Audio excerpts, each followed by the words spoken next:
The champagne glass shattered against marble as laughter erupted across the ballroom. Nathan Cole stood frozen, his daughter's small hand trembling in his own, while 300 of the city's wealthiest citizens watched two men publicly destroy what remained of his dignity. But it wasn't Nathan they were truly mocking. It was the woman sitting alone at table 7, the one everyone had already forgotten. What none of them knew, what would turn this night of cruelty into something none of them would ever forget, was that the forgotten woman wasn't forgotten at all.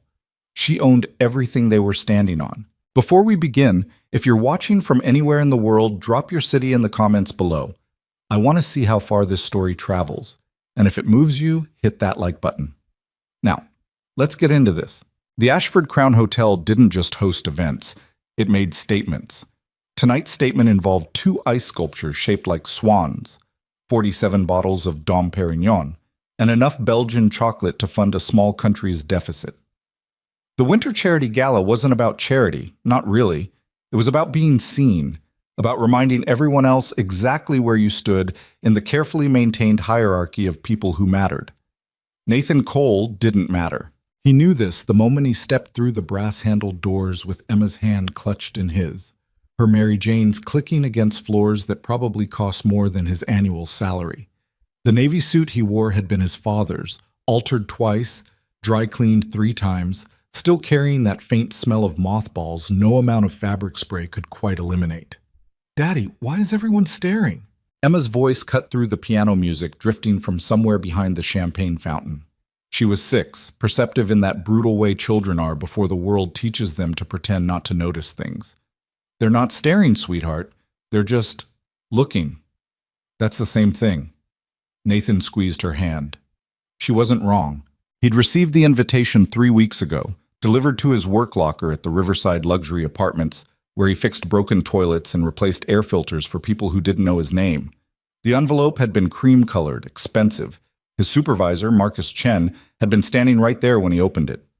"Holy shit, Cole! Someone actually invited you to the Ashford thing?" Nathan had read it twice, looking for the punchline.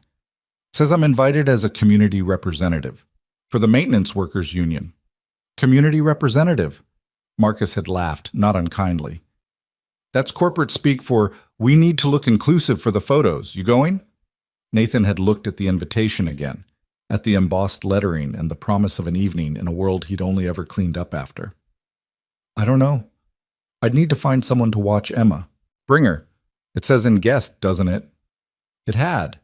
And now here they were, standing in a ballroom that looked like someone had turned a jewelry box inside out, surrounded by people wearing watches that cost more than his truck.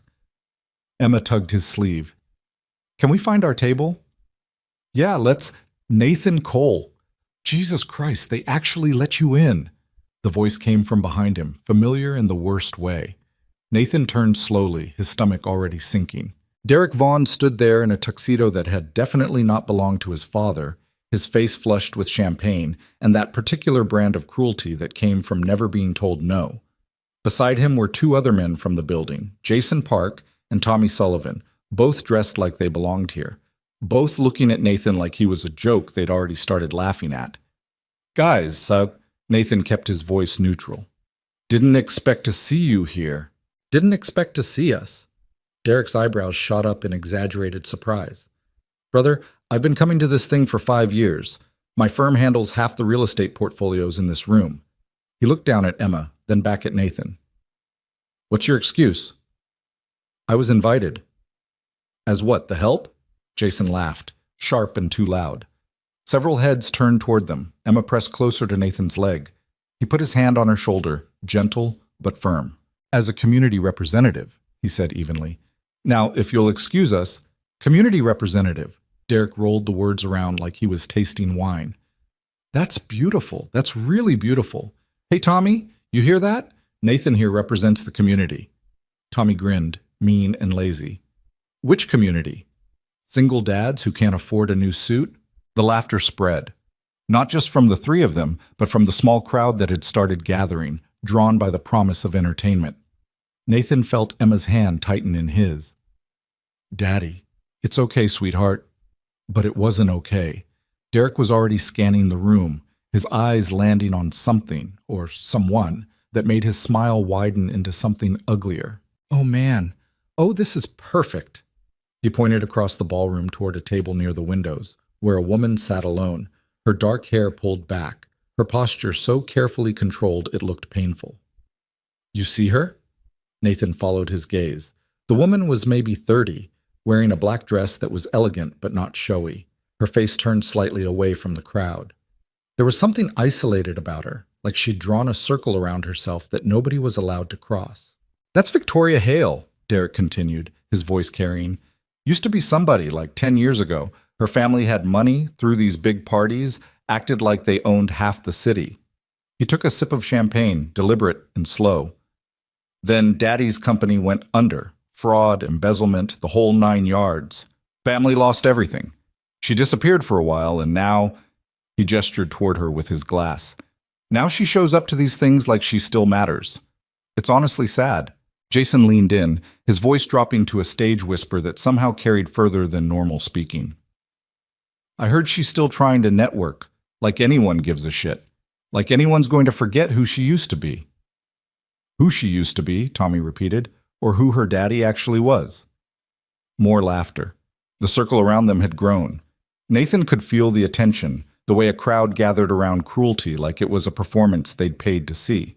Derek turned back to Nathan, and something in his expression shifted. It was the look of someone who'd just had an idea they found hilarious. "You know what, Cole? I think we've been looking at this all wrong." He raised his voice, addressing the growing audience. "Here we've got two people who nobody really wants at this party. The broke single dad in the dead man's suit, and the fallen princess who can't accept that her time is over." He paused for effect. "Maybe they should sit together.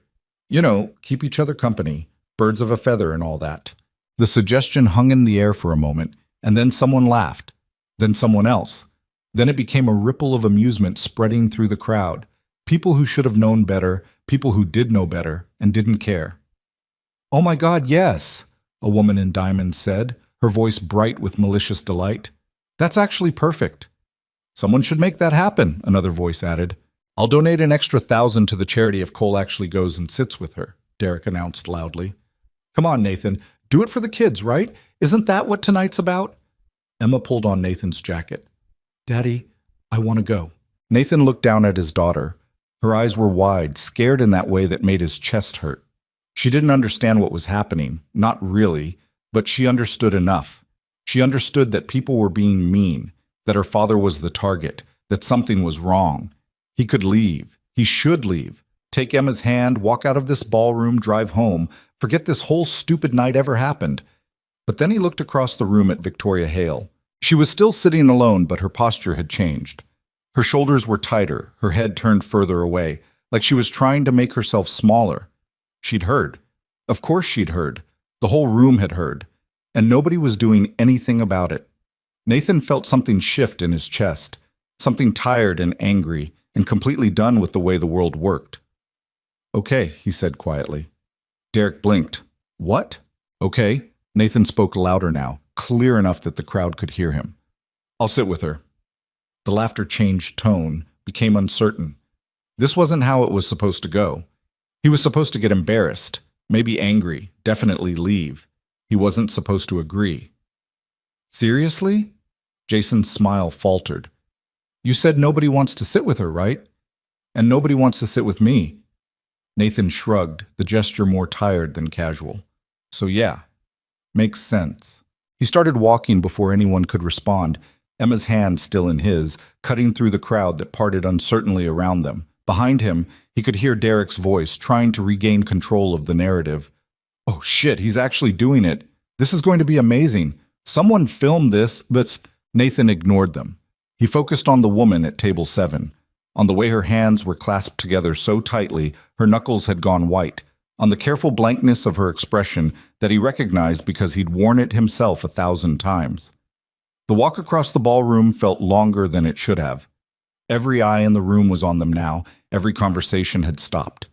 The piano music continued, oblivious and inappropriate. Victoria Hale didn't look up as he approached. "Ms. Hale?" Her jaw tightened, but she didn't respond. "My name is Nathan Cole. This is my daughter, Emma."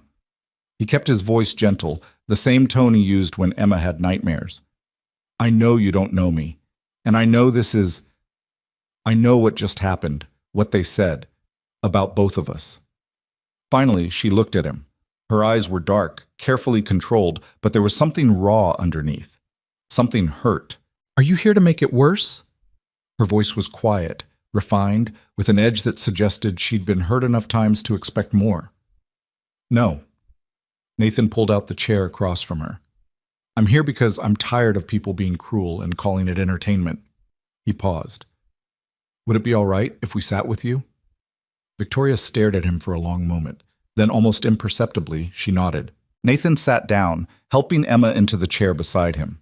The little girl looked at Victoria with open curiosity, the kind 6-year-olds had before they learned to hide what they were thinking. You have a pretty dress, Emma said. Victoria's expression flickered, something briefly crossing her face that might have been surprise. Thank you. I wanted to wear my purple dress, but Daddy said this one was better for fancy parties.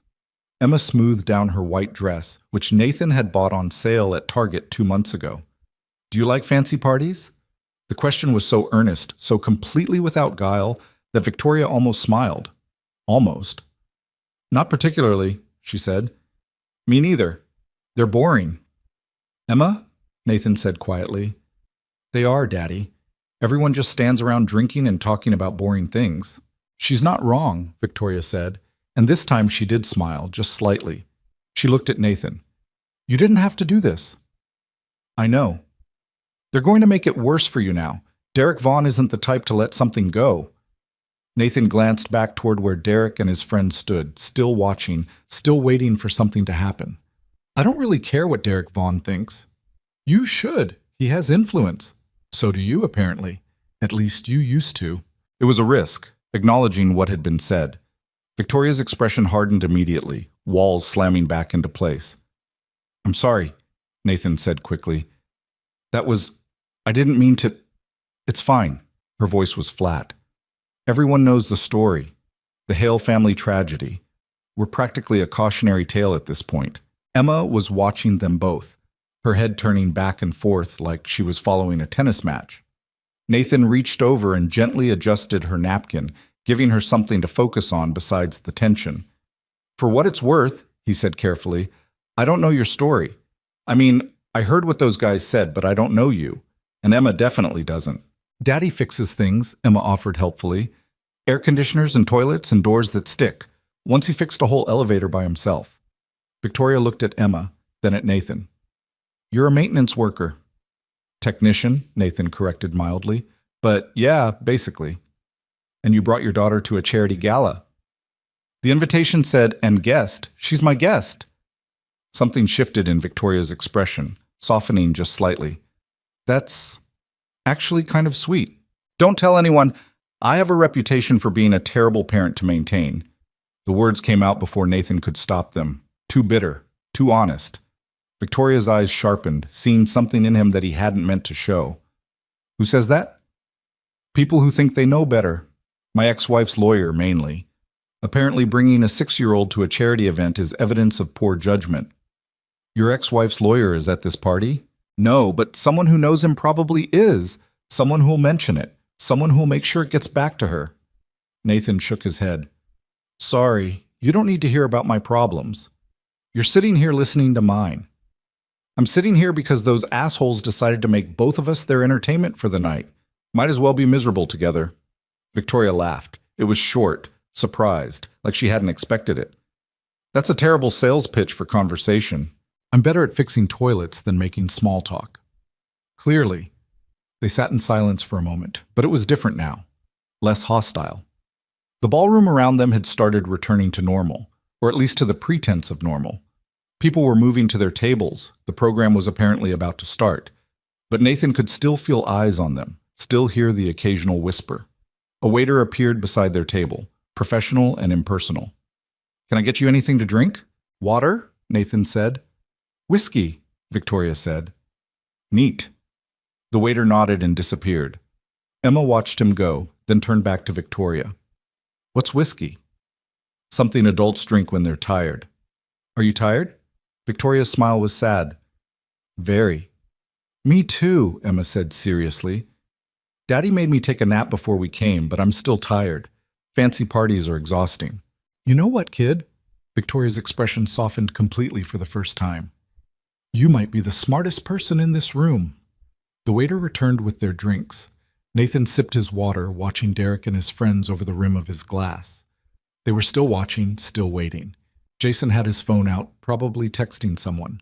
Derek was laughing with a group of men in expensive suits, periodically glancing over like Nathan was a science experiment he was monitoring.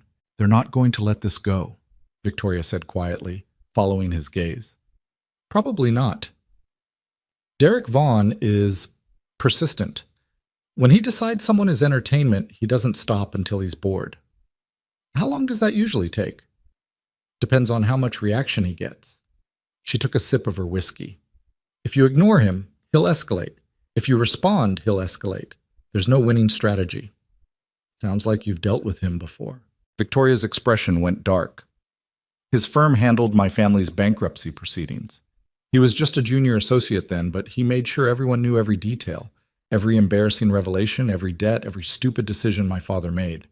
She stared into her glass. He turned our tragedy into his networking opportunity. Nathan felt anger twist in his gut. Jesus. He's not unique. This whole room is full of Derek Vaughns. People who see other people's pain as opportunity. She looked at him directly. That's why I don't understand why you're sitting here. You had an escape route. You could have left. So could you. I'm here for business reasons. On a Saturday night at a charity gala?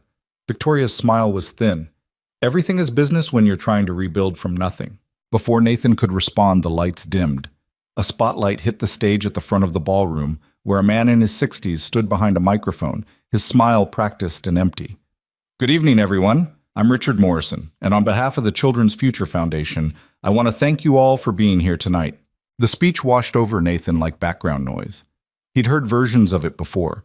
The importance of giving back, the children who needed help, the tax-deductible generosity of everyone in attendance. It was all true, and none of it was real. These people weren't here for charity. They were here to be seen being charitable, which was different. Emma leaned against his arm, already bored. Nathan put his arm around her shoulders, feeling her warmth against his side. Across the table, Victoria sat perfectly still, her posture impeccable, her face a mask of polite attention. But Nathan noticed her hands still clasped too tightly, still betraying the tension she refused to show anywhere else. The speech ended. Applause filled the room, automatic and brief. Dinner service began and waiters appeared with plates of food that looked more like art than meals. Emma stared at her plate. Daddy, what is this?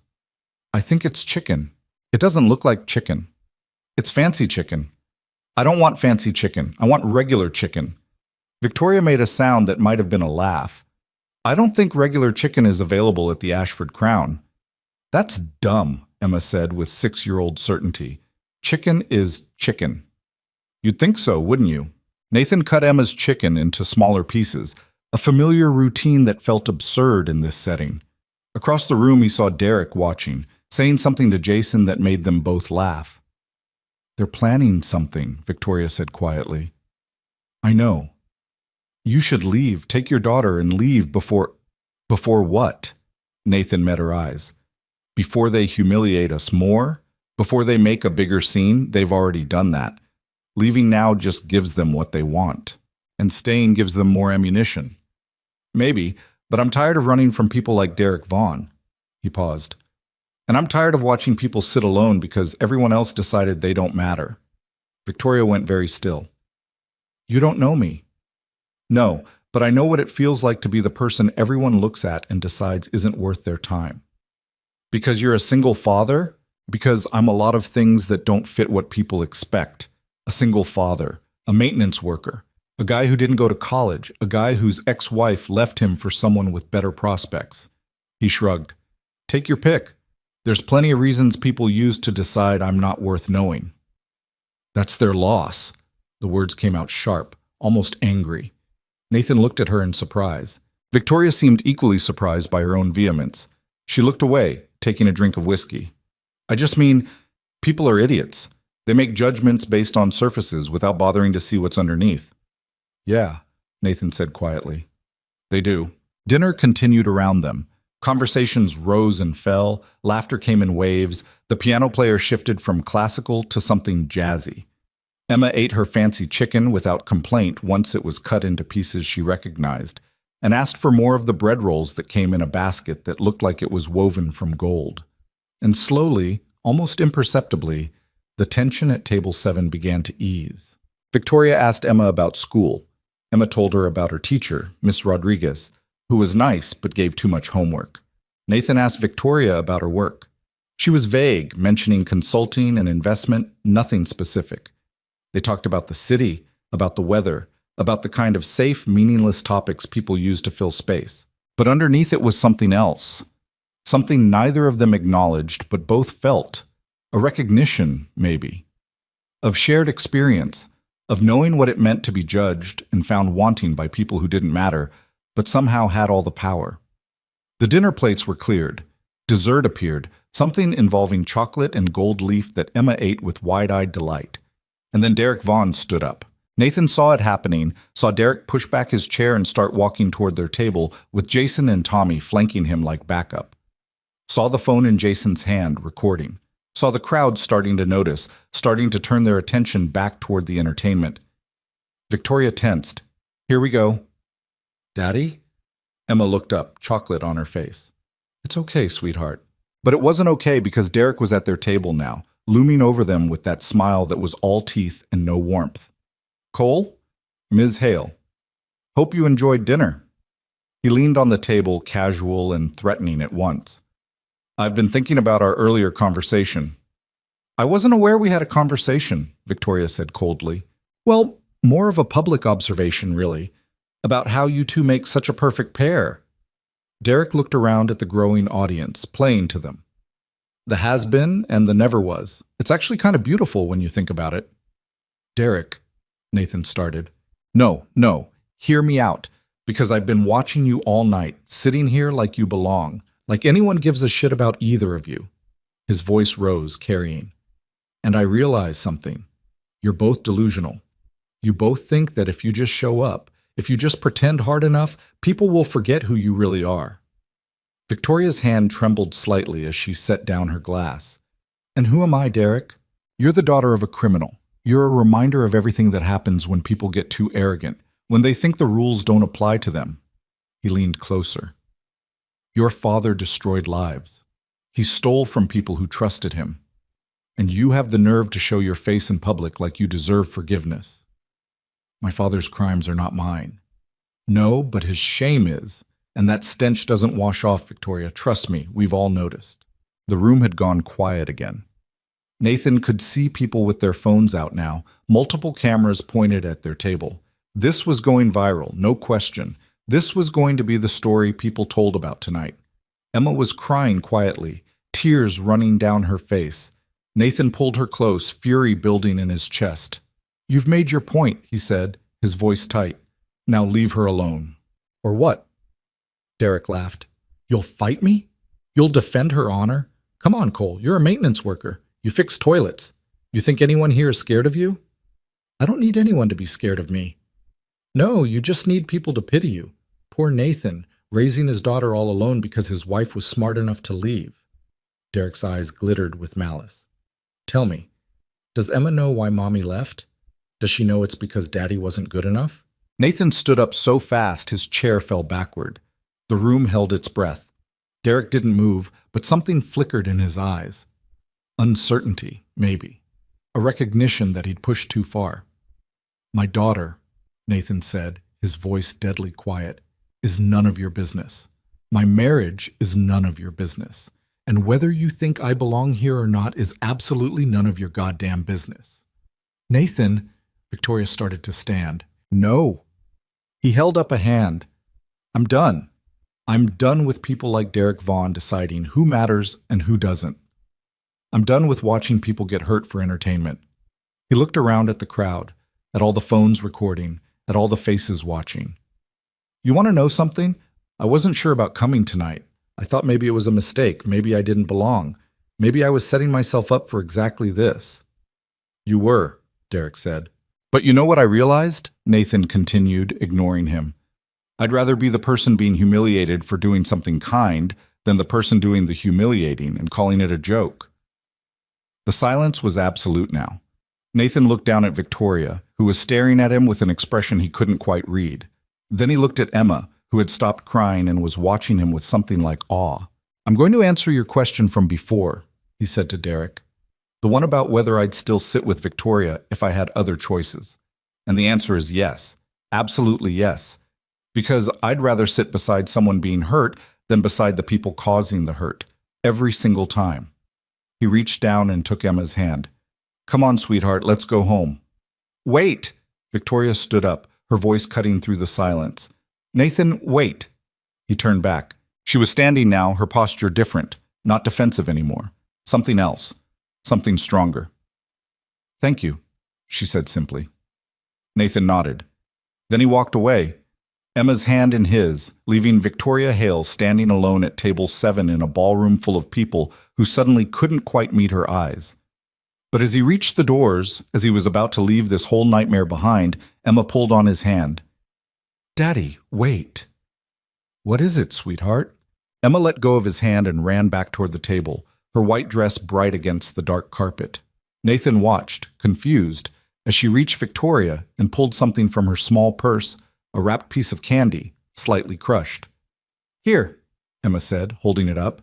"My daddy gives me these when I'm sad. They help."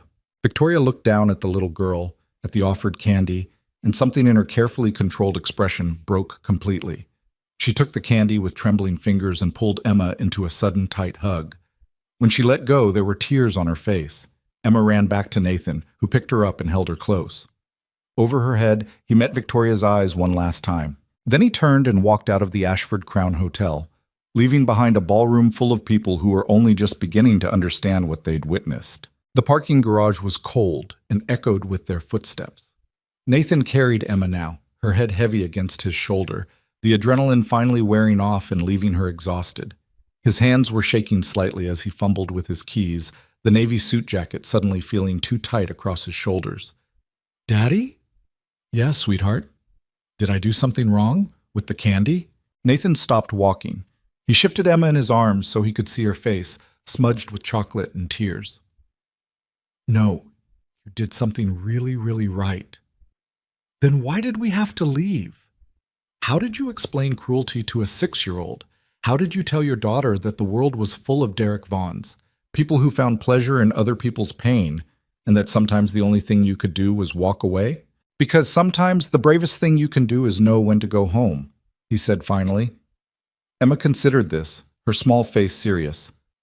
"Miss Victoria was sad." "I know. Are we going to see her again?" Nathan unlocked the truck, an ancient Ford F-150 that burned oil and made concerning noises on cold mornings. "I don't think so, baby." "Why not?" "Because she lives in a different world than us." He buckled Emma into her booster seat and drove home through streets that were mostly empty at this hour. The radio played country music, sad songs about lost love and broken dreams, and Nathan turned it off. He'd had enough sadness for one night. Their apartment was in a complex on the east side, the kind of place where the parking lot had more potholes than pavement, and someone was always fighting loud enough to hear through the walls. Nathan carried Emma upstairs, unlocked 3 separate locks, and laid her on her bed still in her white dress. "Can I sleep in this?" "You'll wrinkle it." "I don't care, I feel like a princess." Nathan smiled despite everything. "Okay, but just tonight." He pulled off her Mary Janes and covered her with the comforter, the one with faded Disney characters that used to be bright before 100 washes. Emma was asleep before he reached the door. Nathan went to the kitchen and poured himself a glass of water from the tap. His phone buzzed, then buzzed again, and again. He pulled it out, already knowing what he'd find. 17 text messages, most from numbers he didn't recognize, 3 from Marcus, 1 from his ex-wife's sister, which was never a good sign. He opened Marcus's messages first. "Holy shit, man, you're all over Twitter." "Derek Vaughn is losing his mind. Call me when you get this." Nathan opened Twitter. He didn't use it much, just scrolled occasionally when he couldn't sleep. But now his feed was full of videos. Videos of him. Videos of Derek. Videos of that moment when he'd stood up and said what everyone in that ballroom needed to hear but was too comfortable to say themselves. The hashtag trending was hashtag table 7. He watched one video, filmed from someone's phone at a nearby table. The quality was shaky, but the audio was clear. He watched himself stand up, watched Derek's face change, watched the moment his own voice cut through the room like a knife. I'd rather sit beside someone being hurt than beside the people causing the hurt. The video had 43,000 views already. The comments were a mix of support and cruelty, people he'd never met deciding who he was based on 90 seconds of footage. This guy is my hero. Oh please, he's just virtue signaling. Anyone know who the woman is? Update. Woman is Victoria Hale, daughter of convicted fraudster. So 2 losers found each other. Cute. That little girl giving her candy broke my heart. Nathan closed Twitter and opened the message from his ex-wife's sister. Jessica wants to talk to you about tonight. Call her. He didn't call. He turned off his phone instead and sat in the dark kitchen of his apartment, listening to the sound of someone's TV through the wall and wondering how the hell a simple evening had turned into this. Sleep didn't come easy. When it did, it brought dreams of ballrooms and cruel laughter and Victoria Hale's face when Emma had given her that candy, like something inside her had cracked open. Morning came too early. Emma woke him up by jumping on his bed, still in her white dress, which was now thoroughly wrinkled. Daddy, I'm hungry. Nathan made pancakes from the box mix, coffee from yesterday's grounds. His phone was still off. The Sunday morning stretched ahead of them, quiet and ordinary, and he was grateful for it. They were halfway through breakfast when someone knocked on the door. Nathan froze. Nobody knocked on Sunday mornings. Nobody knocked at all unless it was the landlord or someone trying to serve him papers. Stay here, he told Emma. He checked the peephole and saw Marcus standing in the hallway, holding 2 coffees from the good place downtown, the one that charged $6 for a medium. Nathan opened the door. It's Sunday. I know, can I come in? They sat at the small kitchen table while Emma watched cartoons in the living room. Marcus pushed one of the coffees toward Nathan. You look like hell. Thanks. Have you been online? Briefly. Then I turned my phone off. Marcus pulled out his own phone and started scrolling. You're viral, man. Like, really viral. The video from last night has over 200,000 views now. There are news articles. Someone made a TikTok compilation of different angles. That's great. I always wanted to be famous for having the worst night of my life. It's not all bad. A lot of people are on your side. There's a whole thread about what an asshole Derek Vaughn is. Someone dug up that his firm is being investigated for discrimination. Nathan sipped the expensive coffee. It tasted like regret. What about Victoria? What about her? Are they talking about her? Are people being cruel? Marcus hesitated. Some. But mostly people are confused. Nobody seems to know much about her beyond the family history. She doesn't have social media, doesn't do interviews. It's like she disappeared after her dad's conviction and only shows up at these events. He paused. Why do you care? Because she was sitting there being humiliated and nobody did anything. Everyone just watched. You did something. I sat down. That's not heroic. That's basic human decency. Yeah, well, apparently basic human decency is rare enough to go viral. Marcus put his phone away. Listen, I didn't come here just to show you Twitter. Derek Vaughn called the building manager last night. Nathan's stomach dropped. What? He filed a complaint, said you were harassing him at a private event, said you became aggressive and threatened him. That's bullshit. I know it's bullshit. The manager knows it's bullshit. But Derek's firm owns the building we work in, Nathan. They own 6 buildings in the city. They have influence. So what are you saying? Marcus looked uncomfortable. I'm saying be careful. Take a few days off. Let this blow over. Don't give them any excuse to make this about your job instead of about what actually happened. Nathan thought about bills, about rent, about Emma's school expenses, and the truck that needed new brakes and the electricity bill that was already overdue. I can't afford to take days off. I'll cover your shifts. I'll tell the manager you're sick. Marcus, just take the help, man. Please. Marcus stood up. And maybe turn your phone back on. I heard someone's trying to reach you. After Marcus left, Nathan sat for a long time staring at his phone. Finally, he turned it on. 63 notifications. He ignored most of them, but one email caught his attention. The sender was listed as V. Hale, His finger hovered over it for a moment before he opened it. Mr. Cole, I hope you don't mind me contacting you. I got your email from the gala's registration list. I wanted to thank you properly for last night and to apologize for the situation you found yourself in because of your kindness. I've been watching the news coverage. I know Derek Vaughn has filed complaints and is trying to create problems for you. If there's anything I can do to help, please let me know. Also, please thank Emma for the candy. I still have it. Victoria Hale. Nathan read it 3 times. Then he wrote back, deleting and rewriting each sentence multiple times before settling on something simple. Ms. Hale, you don't owe me an apology. What happened wasn't your fault. I'm glad Emma's candy helped, even a little bit. Nathan. He hit send before he could overthink it. The response came 20 minutes later. Would you be willing to meet for coffee? I'd like to talk to you about something. Nathan stared at the message. Every practical part of his brain said no. Said to let this whole thing fade away, to go back to his normal life, to stop getting involved with people from worlds he didn't belong in. But he remembered Victoria's face. The way she'd held Emma. The tears she'd tried so hard to hide. When? This afternoon? There's a cafe on Morrison Street. The Blue Door. 2 p.m., I'll be there. Finding a babysitter on short notice on a Sunday was nearly impossible, but Nathan's neighbor, Mrs. Chen, owed him for fixing her garbage disposal last month. She agreed to watch Emma for a few hours, though she gave him a look that suggested she'd seen the videos too. The Blue Door Cafe was the kind of place Nathan normally avoided.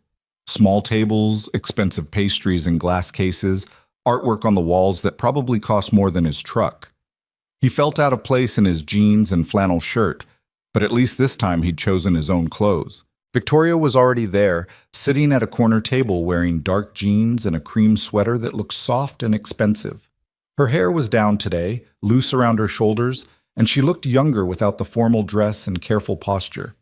She stood when she saw him. Thank you for coming. Yeah, of course. Nathan sat across from her, suddenly awkward. How are you? I've been better. You? Same. A waitress appeared, young and pierced and bored-looking. Nathan ordered black coffee. Victoria asked for tea. I wanted to apologize, Victoria said once they were alone again. You already did. In the email. No, I mean, really apologize. Face to face. She wrapped her hands around her teacup, even though it hadn't arrived yet, like she needed something to hold on to. What Derek did to you, the complaints he filed, the attention you're getting, that's all because you sat with me. Because you were kind to me. That's on Derek, not you. But it wouldn't have happened if what? If you hadn't existed, if you hadn't been at that gala? Nathan leaned forward. Victoria, those men would have found someone to humiliate. That's what they do. If it wasn't you, it would have been someone else. And I still would have said something. She studied his face like she was looking for a lie. Why? Why what? Why would you still have said something? You don't know me. You had no obligation. You could have just left. Nathan thought about it. About all the times he'd seen cruelty and walked away because it wasn't his business, wasn't his problem. About the slow erosion of caring that happened when you were just trying to survive. I have a daughter, he said finally, and I want her to grow up believing that people help each other. That when you see someone being hurt, you do something about it, even if it's small, even if it costs you. He shrugged. I can't teach her that if I don't live it. The waitress returned with their drinks. Victoria added honey to her tea with careful precision, the spoon clinking against the cup. I looked you up, she said, after last night. Yeah? Find anything interesting? Not much. You're not on social media, no LinkedIn, no digital footprint beyond a few mentions in the Riverside Apartments newsletter. She smiled slightly. You're surprisingly invisible for someone who just went viral. I like my privacy. So do I. Which is why what I'm about to tell you doesn't leave this table. She took a breath. The story Derek told about me last night wasn't wrong, exactly. My father did commit fraud. He did go to prison. My family did lose everything. But what Derek didn't mention is that I've spent the last 8 years rebuilding. Not the family name, that's gone, but myself. Rebuilding how? Victoria's smile was sharp. I started with nothing. Literally nothing. I was 22 when my father was convicted. 22 and suddenly toxic. Nobody would hire me, nobody would rent to me. I had a degree from an expensive university that meant nothing because everyone knew my last name. So what did you do? I changed it, legally. Became Victoria Hayes instead of Victoria Hale. Started over in a different city. Worked 3 jobs. Saved every penny. Learned everything I could about business and investment and how money actually works. She paused. And slowly, very slowly, I built something. What kind of something? A company. Well, several companies, technically. Real estate, mainly. Hotels, luxury properties. She met his eyes directly. I own the Ashford Crown Hotel, Nathan. I bought it 6 months ago through a holding company. Nobody knows. Nobody at that gala had any idea they were standing in my building, mocking me while I owned the floor they were standing on. Nathan felt his brain trying to process this information and failing. You own the Ashford Crown, and 4 other properties in 3 states, but I keep it quiet. I use intermediaries. I don't want the attention. I don't want people knowing I'm successful because then they'll dig into how I got there, and they'll find the connection to my father, and suddenly every business deal becomes about the scandal instead of the actual work. But why are you telling me this? Victoria set down her teacup. Because I want to help you. Derek Vaughn is going to try to destroy you. That's what he does. He finds people he perceives as weak, and he grinds them down until they disappear. I've seen him do it to others. I almost let him do it to me. I'm not asking you to fight my battles. I know, but I'm offering anyway. She pulled a business card from her purse and slid it across the table. This is my lawyer. She's handled worse than Derek Vaughn. If he escalates, if he tries to get you fired or causes problems with your custody situation, call her. She'll handle it. Nathan picked up the card. Evelyn Park, attorney at law. An address downtown in one of the expensive buildings. I can't afford... You're not paying. I am. Consider it payment for what you did last night. I sat at a table with you. That's not worth a lawyer. You sat at a table with me when everyone else in that room decided I wasn't worth the effort. You stood up to Derek when he tried to humiliate both of us. And your daughter gave me a piece of candy that I've been carrying in my pocket since last night because it's the first genuinely kind thing anyone has done for me in longer than I can remember. Victoria's voice cracked slightly.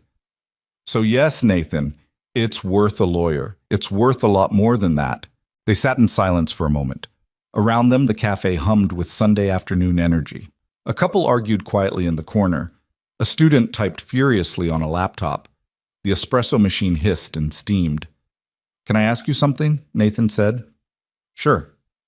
Why were you at that gala? If you own the hotel, if you could have just avoided the whole thing, why show up? Oh, Victoria's expression went distant.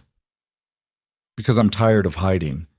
I'm tired of letting people like Derek Vaughn make me feel ashamed of who I am. I thought maybe if I showed up, if I faced them all, it would prove something, that I'd moved past it. She laughed bitterly. Stupid, right? No, human. Same thing sometimes. Nathan's phone buzzed. He glanced at it and saw his ex-wife's name. He declined the call. Victoria noticed. Problems? My ex. She's been trying to reach me since the videos went viral.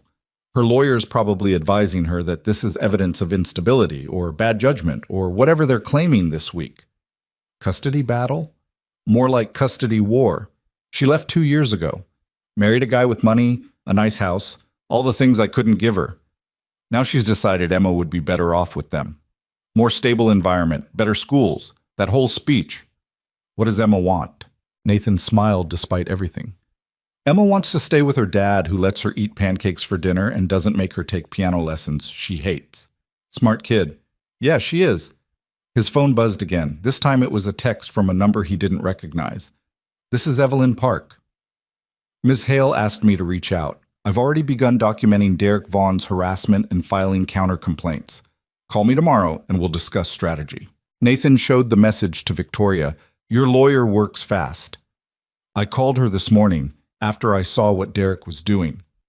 Victoria's expression was fierce. I meant what I said. He's not going to destroy you for being decent. He might try. Let him try. I've got better resources than he does. Nathan looked at this woman across from him. This person who'd been humiliated in a ballroom full of people and was now offering to fight his battles with lawyers and money and a quiet fury that was somehow more intimidating than Derek's loud cruelty. "I don't understand you," he said honestly. "What's to understand? You're rich, successful. You could be anywhere right now, doing anything. Instead, you're in a cafe with a maintenance worker, offering to pay for legal help he can't afford. Why?"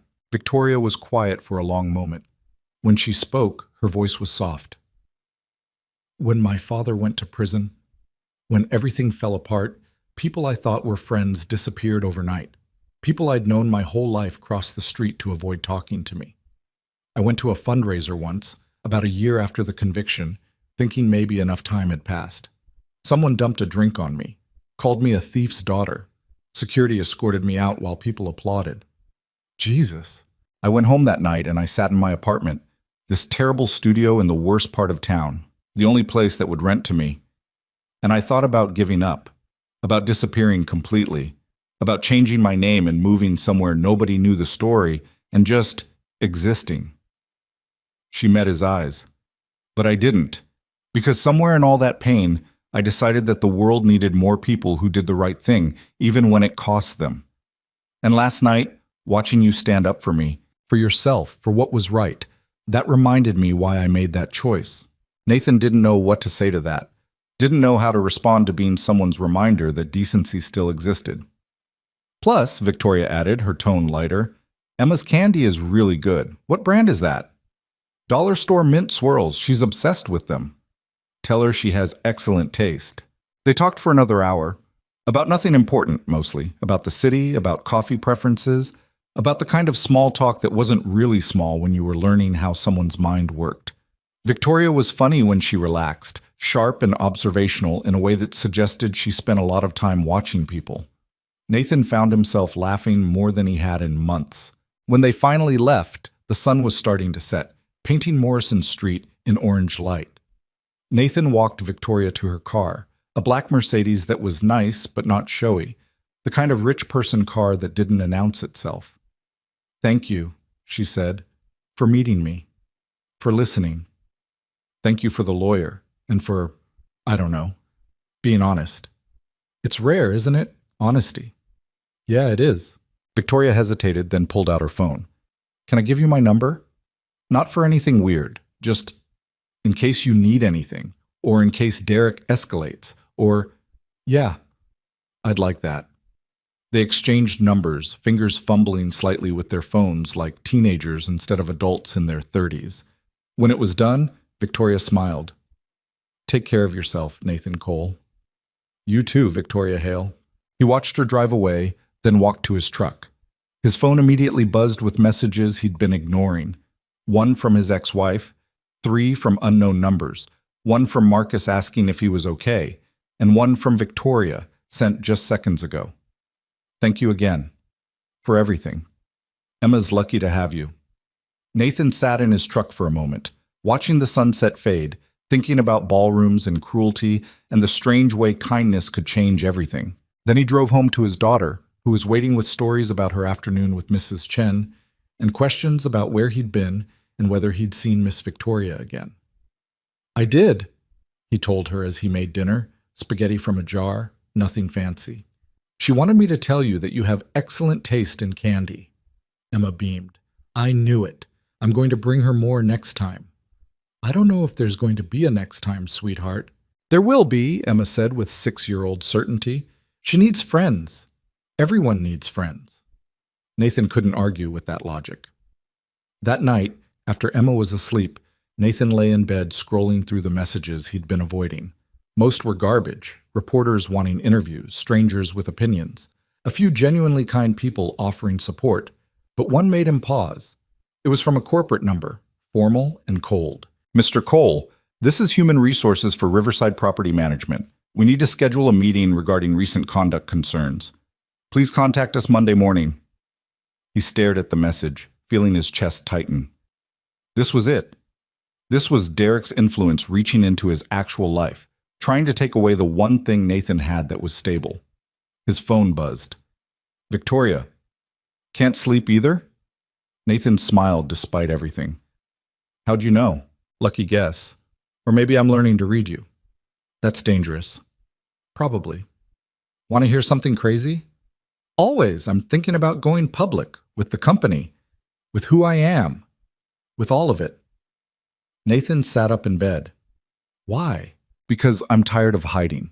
Because you stood up in that ballroom and said what everyone needed to hear, and it made me realize I've been letting Derek Vaughn and people like him control my life for 8 years. Because maybe it's time to stop being ashamed of surviving. That's not crazy. That's brave. Or stupid. Sometimes they're the same thing. He could almost hear her laugh through the screen. Get some sleep, Nathan. Tomorrow's going to be complicated. Isn't it always? Yes. But at least now we're not facing it alone.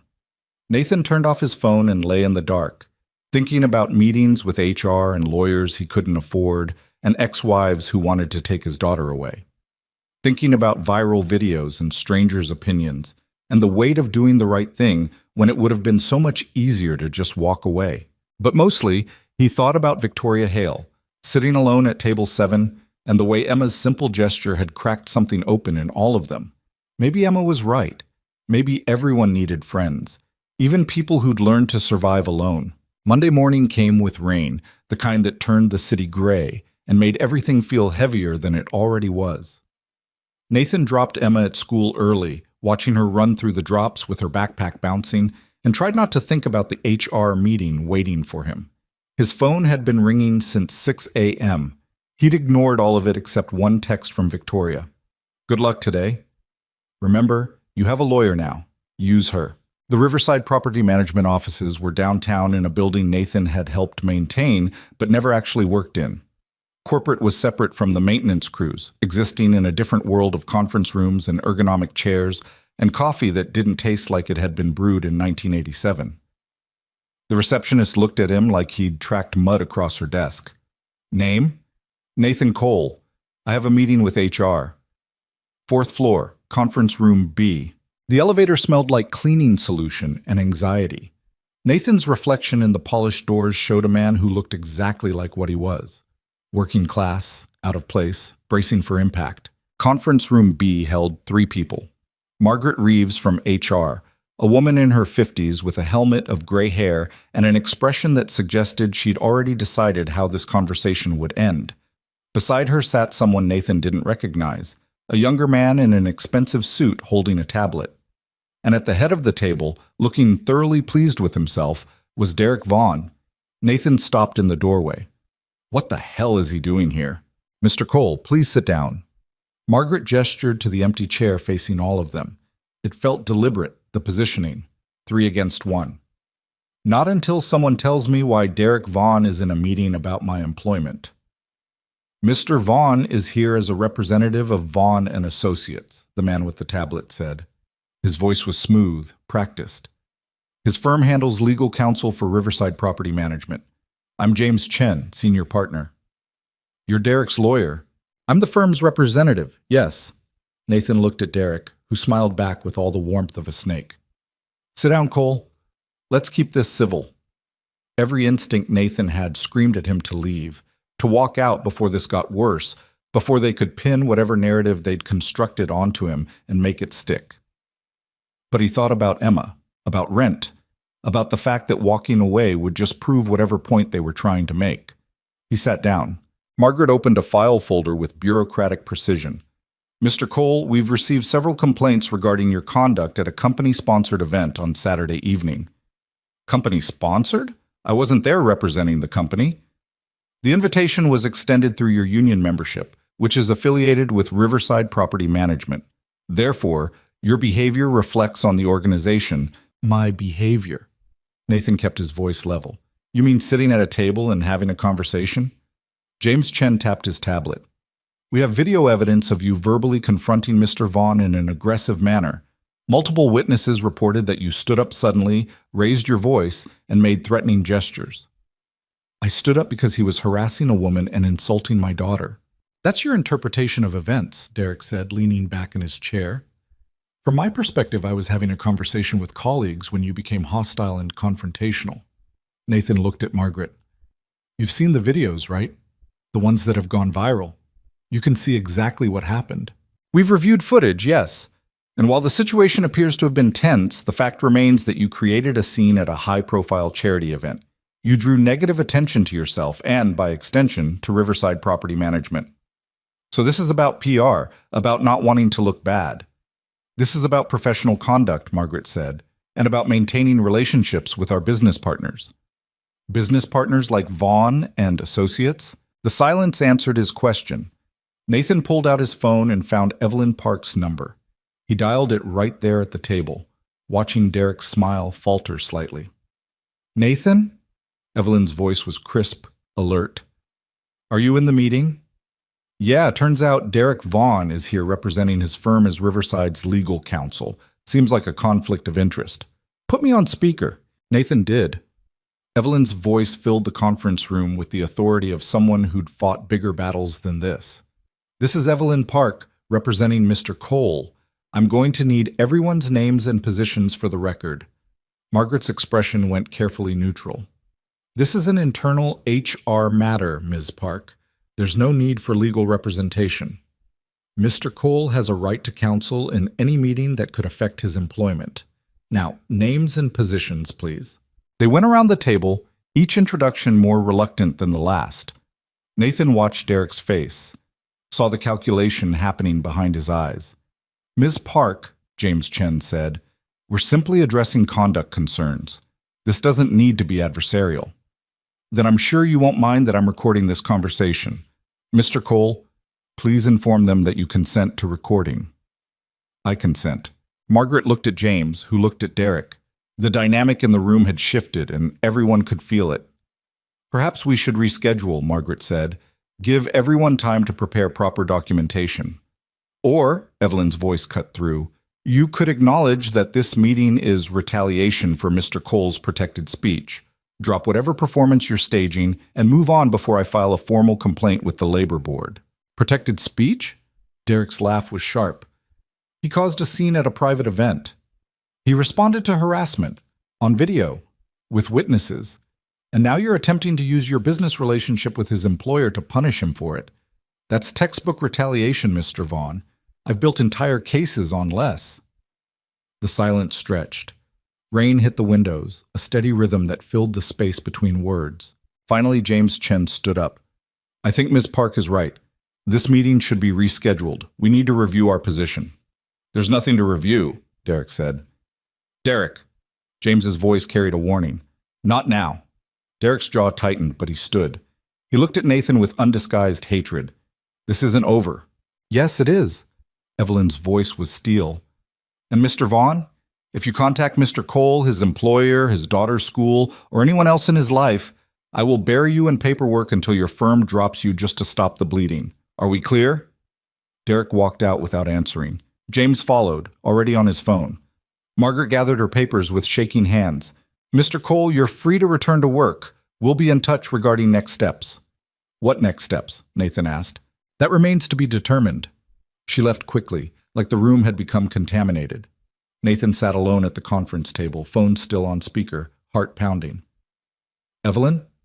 Still here? You did good, Nathan. Didn't lose your temper, followed my instructions. That's going to matter. They're not done. You know that, right? Of course they're not.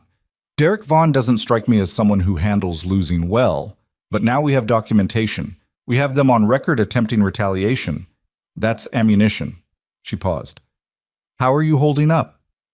I'm fine. You're a terrible liar. Go home. Take the day. I'll send you a summary of next steps by email. I can't afford to miss work. Nathan, you can't afford not to. If you go back on the floor right now, someone's going to provoke you. Someone's going to push until you react. And then Derek gets exactly what he wants. Her voice softened. Take the day. Be with your daughter. Let me handle the legal parts. She hung up before he could argue. Nathan left the building through a side exit, avoiding the main lobby where he might run into Derek or anyone else. The rain had picked up, soaking through his jacket by the time he reached his truck. He sat in the driver's seat, water dripping down his face, hands still shaking with adrenaline. His phone rang. Victoria. How bad was it? Derek was there, with his lawyer. They tried to make it look like I was the problem. Past tense. They tried? Evelyn showed up on speaker, basically told them to back off or she'd destroy them. That's my girl. Victoria sounded pleased. Where are you now? Sitting in my truck in a parking garage, dripping wet and questioning every decision I've made in the past 48 hours. Want to get lunch? Nathan laughed, surprised. It's 10 a.m. Then coffee or whiskey. I don't judge. Victoria, I'm serious. You just survived an ambush. You shouldn't be alone right now. I'm fine. Nathan Cole, you are many things, but fine is not one of them. Her voice was gentle. Please, let me buy you coffee. Or at least let me sit with you while you process the fact that Derek Vaughn is a vindictive asshole. I already knew that part. Then let me tell you about the press conference I'm planning for tomorrow. The one where I'm going public with everything. That got his attention. You're serious about that?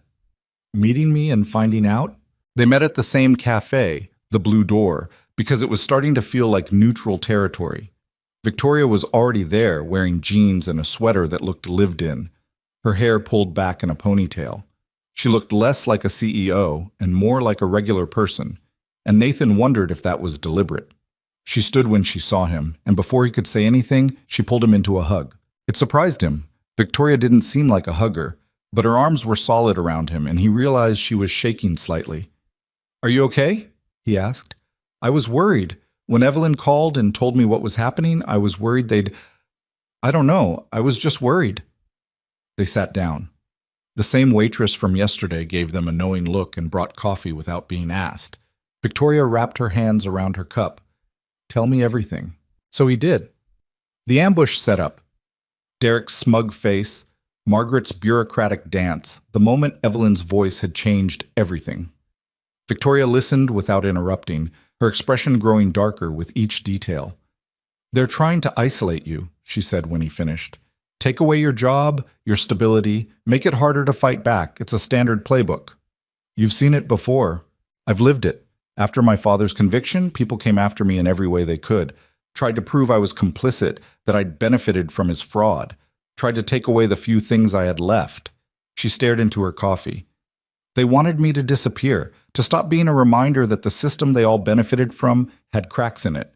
But you didn't disappear. No, I got angry instead. And I used that anger to build something they couldn't touch. She looked up at him. Which brings me to tomorrow. The press conference. I'm announcing that I'm the owner of Ashford Crown Hotels. All of them. And I'm doing it at the Ashford Crown, in the same ballroom where Derek humiliated both of us. Nathan felt his stomach drop. Victoria, Are you sure? No. I'm terrified, but I'm doing it anyway. She pulled out her phone and showed him a document. This is my statement. I've been working on it since yesterday. Want to hear it? Yeah, of course. Victoria cleared her throat and began reading. Her voice was steady, but Nathan could hear the emotion underneath. 8 years ago, my family lost everything. My father's crimes destroyed lives, including mine. I was 22 years old, and overnight I became toxic. People who'd known me my entire life treated me like a criminal. I lost my friends, my reputation, my future. I changed my name. I started over. And for 8 years, I've been rebuilding in Quince, afraid that if anyone knew who I really was, they'd take it all away again. She paused, looking at Nathan. This is where it gets risky. Keep going, but I'm done being afraid. I'm done letting people like Derek Vaughn profit from my shame. On Saturday night, at a charity gala in my own hotel, I was publicly mocked for being a failure, for being forgotten, for not mattering anymore. And I sat there and took it because I thought that was the price of surviving. Her voice cracked slightly. Then a man I'd never met, a single father with his 6-year-old daughter, chose to sit beside me. Not because he knew who I was, not because he wanted anything from me, but because he believed that standing against cruelty mattered more than staying safe. Nathan felt his throat tighten. His name is Nathan Cole. He's a maintenance technician. He's exactly the kind of person that room full of wealthy, influential people decided didn't matter. And he showed more courage in 5 minutes than most of them will show in their entire lives. Victoria's hands were shaking now. So I'm standing up. I'm revealing who I am, what I've built, and I'm using my platform to say what needs to be said. That dignity isn't measured in bank accounts. That kindness isn't weakness. And that people like Nathan Cole, people who do the right thing when it costs them everything, are worth 1,000 Derek Vaughns. The cafe had gone quiet around them. Nathan realized other people were listening, drawn by Victoria's voice and the raw honesty in it. "You can't say all that," he said quietly. "Why not?" "Because you'll put a target on my back. Derek already hates me. If you make me part of your public statement, he already has a target on you, Nathan. He's already trying to destroy you. At least this way, everyone knows why." Victoria leaned forward. "And this way, you're not alone in it. I don't want to be your symbol. You're not. You're my friend, and I'm fighting for my friend." The word hung between them. Friend. It felt too small for what had happened between them, too simple for the complexity of two strangers who'd found each other in the wreckage of a cruel night. "This is going to get messy," Nathan said. "It already is messy. Emma, my daughter, she's going to see all this. My ex-wife is going to use it in court.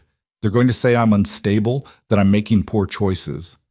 Or," Victoria said, "they're going to see a father who stood up for what was right. A man who taught his daughter that kindness matters. A person worth knowing."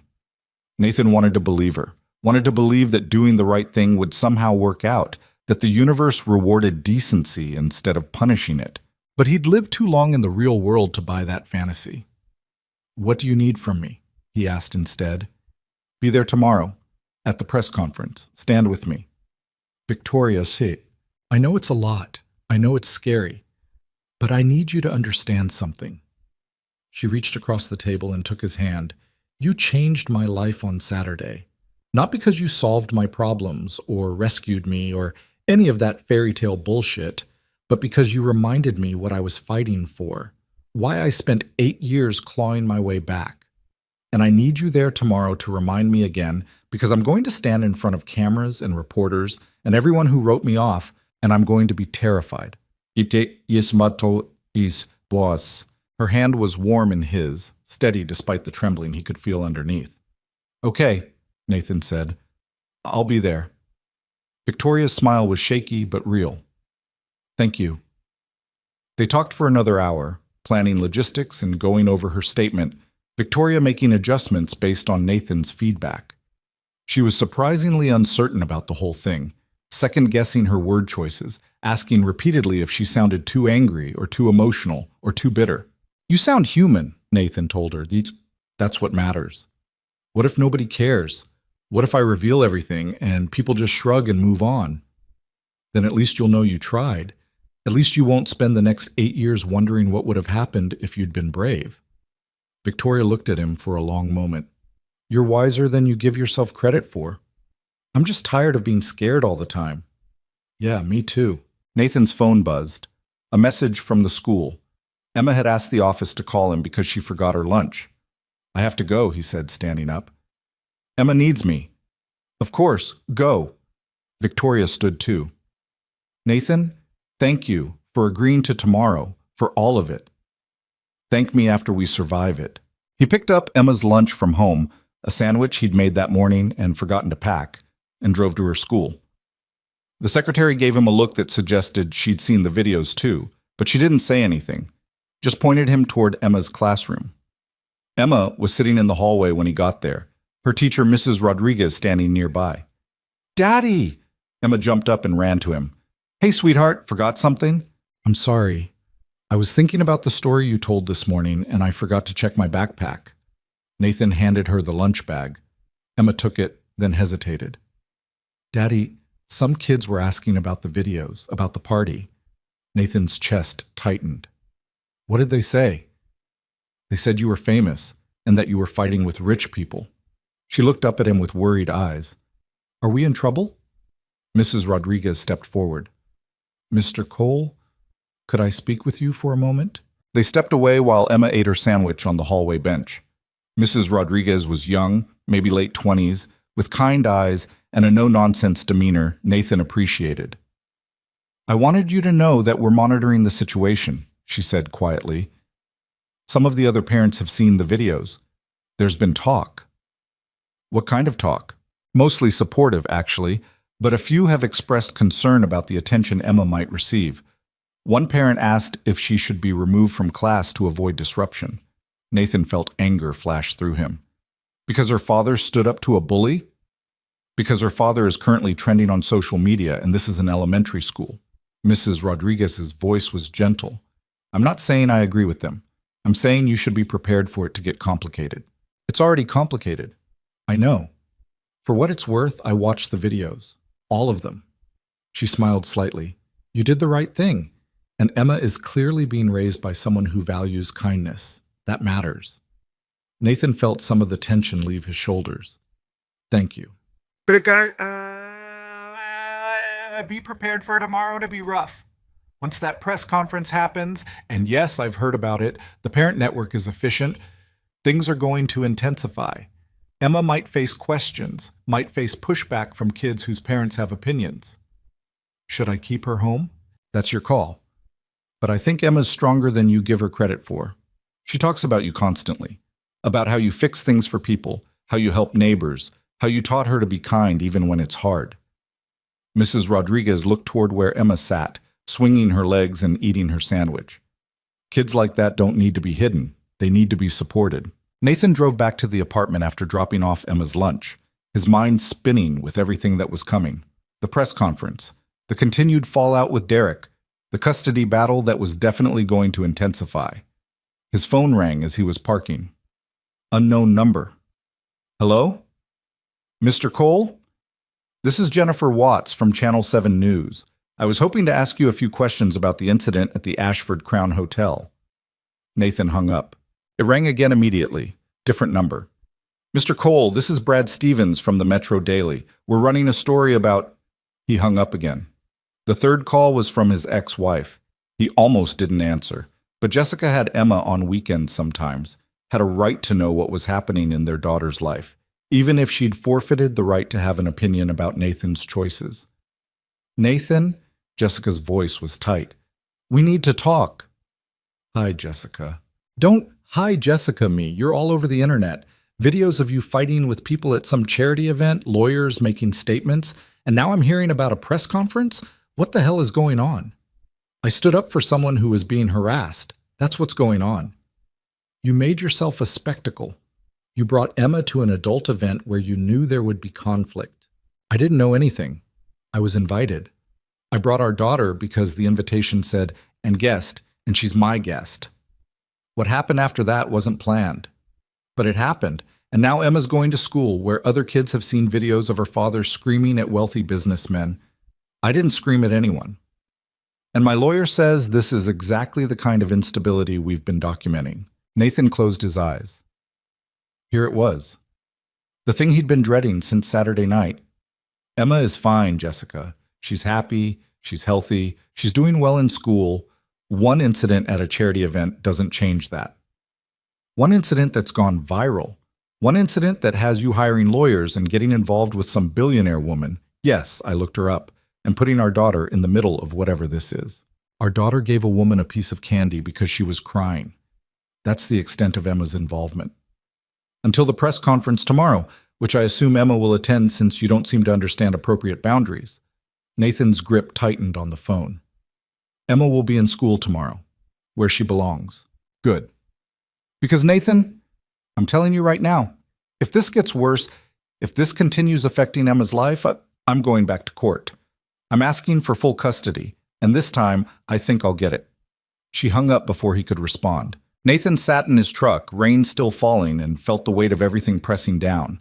The HR meeting, the press conference tomorrow, Jessica's threats, Derek's vendetta, all of it spiraling out from one choice to sit at a table with a woman who needed someone to care. His phone buzzed. Victoria. Just saw that Channel 7 tried to call you. Don't talk to any press before tomorrow. Evelyn's orders. Already hung up on 3 reporters.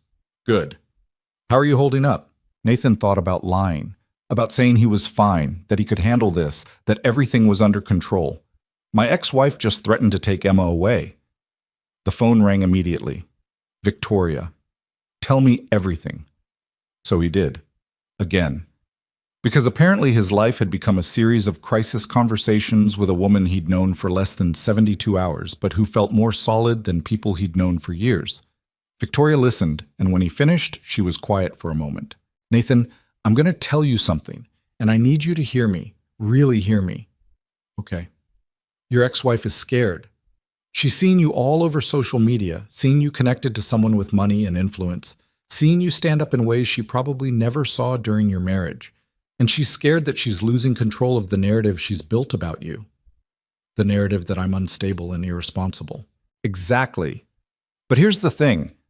That narrative only works if you give her ammunition, if you react emotionally, if you make rash decisions, if you let Derek Vaughn or anyone else push you into doing something stupid. Victoria's voice was firm. So you're not going to do that.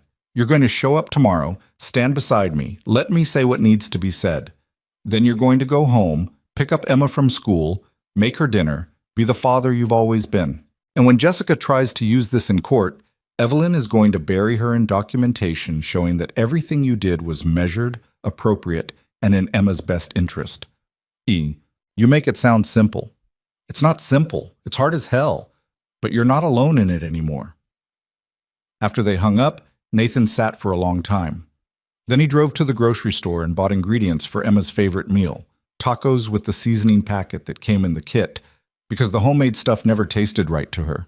He picked her up from school, and they made dinner together, Emma chattering about her day, while Nathan chopped lettuce and tried not to think about tomorrow.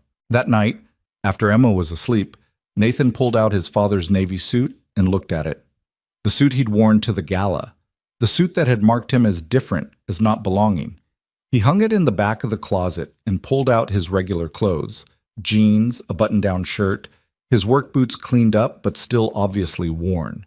If he was going to stand beside Victoria tomorrow, he was going to do it as himself, not as someone trying to fit into a world that didn't want him anyway.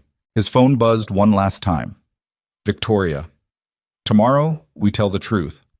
Whatever happens after, we handle it together. Together, Nathan typed back. And for the first time since Saturday night, he felt something that might have been hope. The morning of the press conference arrived with unseasonable sunshine, the kind that felt wrong for what was coming. Nathan stood in his bathroom at 5 a.m., staring at his reflection and trying to convince himself he could do this. The button-down shirt was wrinkled despite his best efforts with the iron. His jeans had a faded spot on one knee. His work boots were clean but worn, the leather creased from years of climbing ladders and kneeling on concrete floors. He looked exactly like what he was. And for once, he decided that was enough. Emma was still asleep when he checked on her, curled around her stuffed rabbit with one hand hanging off the bed. Nathan watched her for a moment, memorizing the peace on her face, knowing that after today, everything might change again.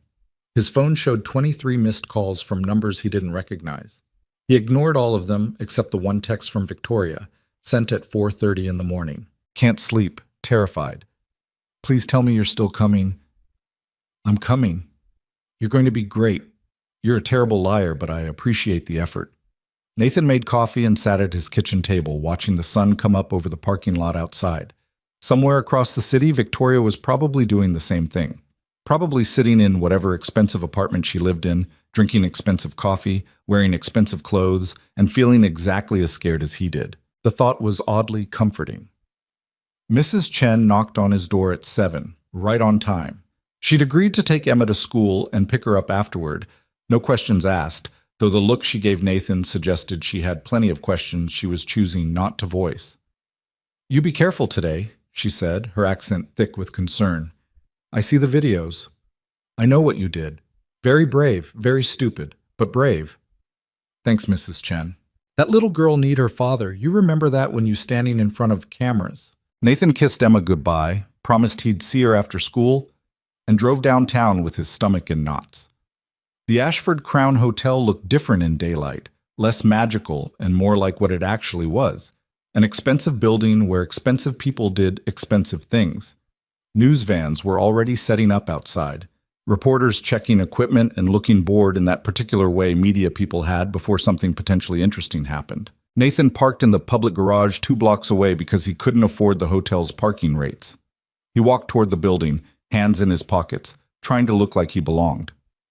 Mr. Cole! A reporter materialized beside him, young and eager, microphone already extended. Mr. Cole, can you comment on your relationship with Victoria Hale? Are the rumors true that you two are— No comment, Nathan said, walking faster. Is it true that Derek Vaughn tried to get you fired? Are you planning legal action? No comment.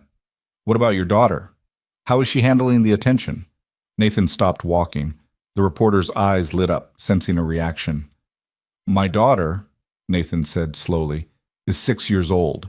And if you or anyone from your network approaches her, follows her, or tries to contact her in any way, you'll hear from my lawyer. Are we clear? The reporter's smile didn't falter. So you do have a lawyer. Can you confirm that Evelyn Park is representing you? Is Ms. Hale paying for your legal fees? Nathan walked away. Behind him, he heard the reporter talking into her microphone, already spinning his silence into a story. The hotel lobby was controlled chaos. Security guards Nathan didn't recognize were checking credentials at the door. Staff members rushed around with clipboards and earpieces, coordinating something that had clearly grown beyond a simple press conference. And in the center of it all, standing near the elevators and looking absolutely terrified despite her composed expression, was Victoria. She saw him and her entire face changed. Relief, gratitude, something else Nathan couldn't quite name. You came, she said, walking toward him. I said I would. People say a lot of things. She looked him over, taking in his jeans and work boots, and smiled. You look perfect. I look like a maintenance worker. Exactly. Perfect. Victoria took his hand, her palm slightly sweaty. Come on, Evelyn wants to brief us before we go in. They took the elevator to the 3rd floor, to a suite that had been converted into a makeshift war room. Evelyn Park was there, dressed in a sharp gray suit, flanked by 2 younger associates who were typing furiously on laptops. She looked up when they entered. Nathan, good, we need to go over a few things. She gestured to the chairs across from her desk. First, the obvious. The ballroom is packed. Every major outlet is here. This is going to be broadcast live on at least 3 networks, and it'll be streaming everywhere else. Once Victoria starts talking, this becomes permanent. I understand, Victoria said. Do you? Because there's no walking this back. You're about to tell the world who you are, what you've built, and you're going to directly challenge one of the most vindictive men in this city's business community. Evelyn's expression was serious. Derek Vaughn will retaliate. He's probably already planning it. And Nathan, you're going to be caught in the crossfire. I'm already caught in it, Nathan said. It'll get worse. Jessica's lawyer has already filed a motion for emergency custody review. They're citing the media attention and what they're calling erratic behavior and poor judgment. We'll fight it, but it's going to be ugly. Nathan felt his chest tighten. When? Hearing's scheduled for Friday. 3 days. Evelyn pulled out a folder. I've already started building our defense. Character witnesses, documentation of your parenting, evidence of Derek's harassment. But Nathan, I need you to understand something.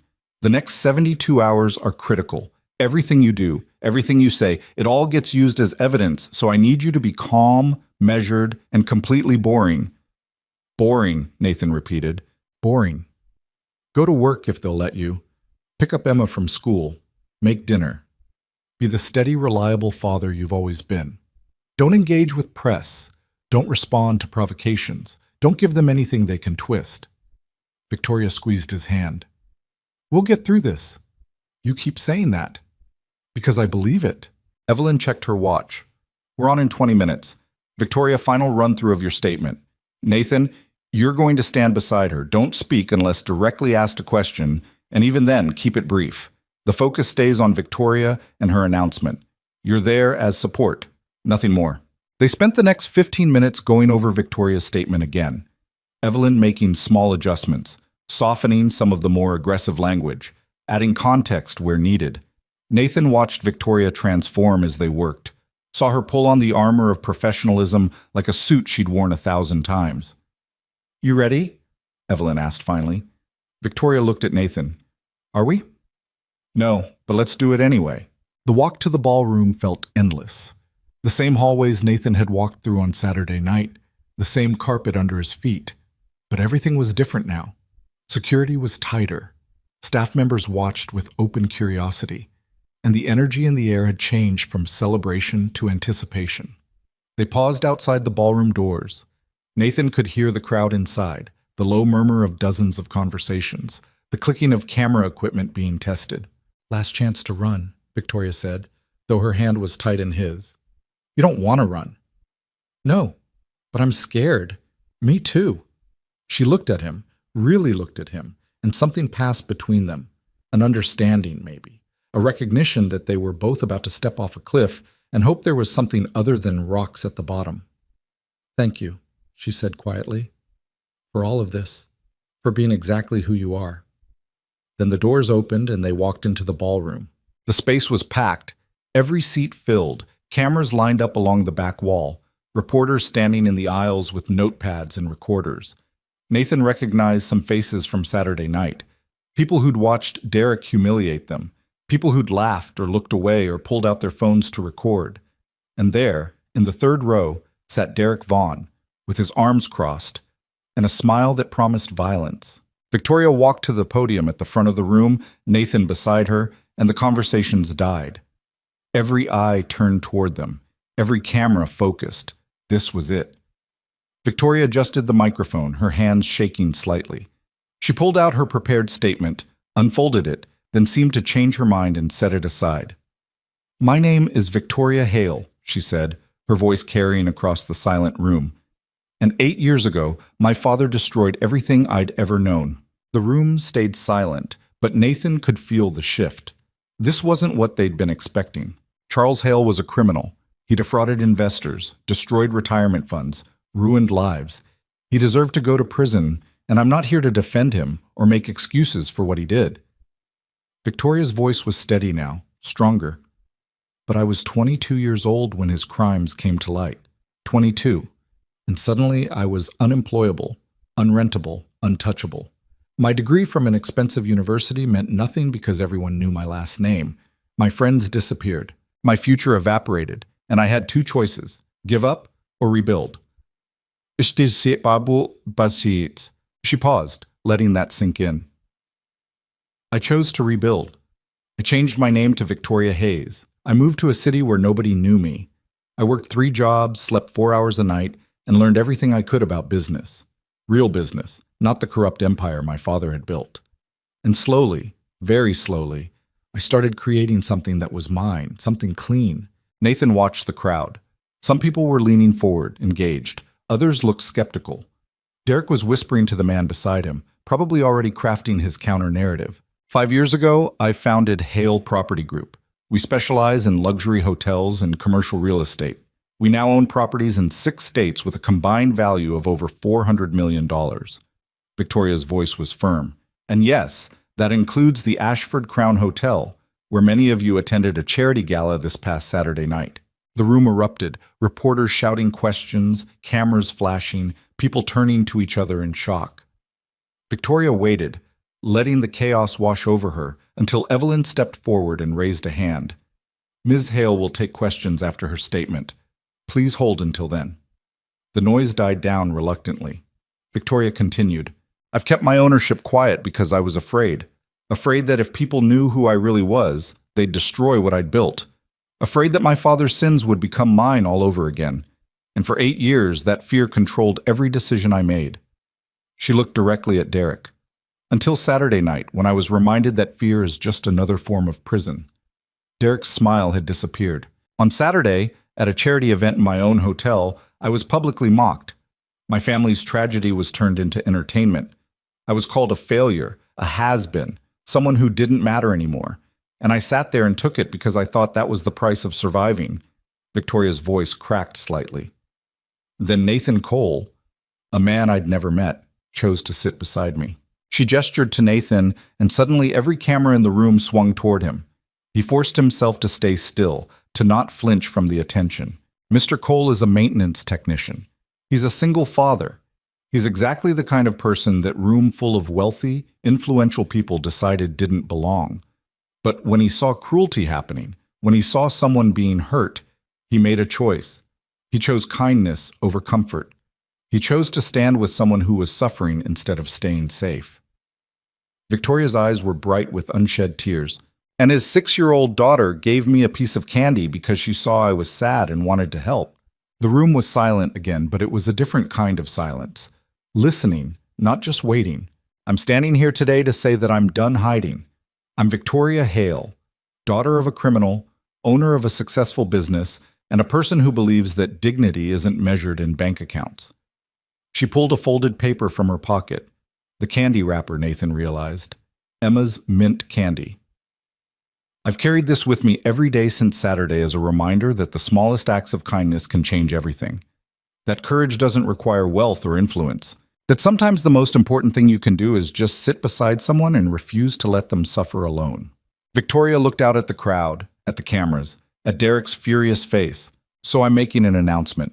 Hale Property Group is launching a new initiative focused on affordable housing for working families.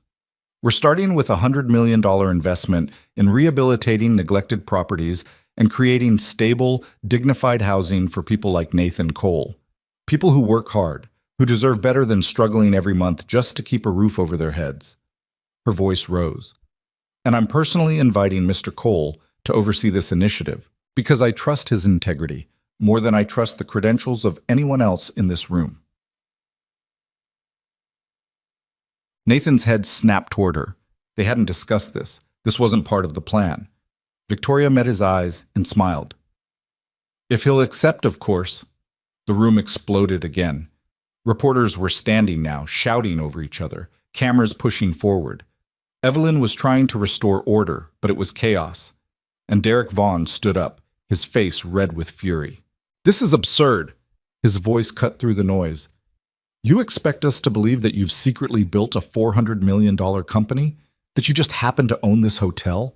That this convenient timing isn't just a publicity stunt to— Mr. Vaughn, Evelyn's voice was ice. Ms. Hale is not taking questions from attendees.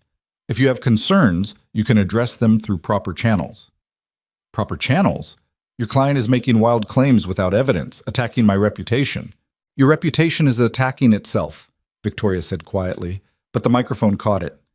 I haven't mentioned you by name once, Derek, but it's interesting that you felt personally called out when I talked about cruelty and humiliation.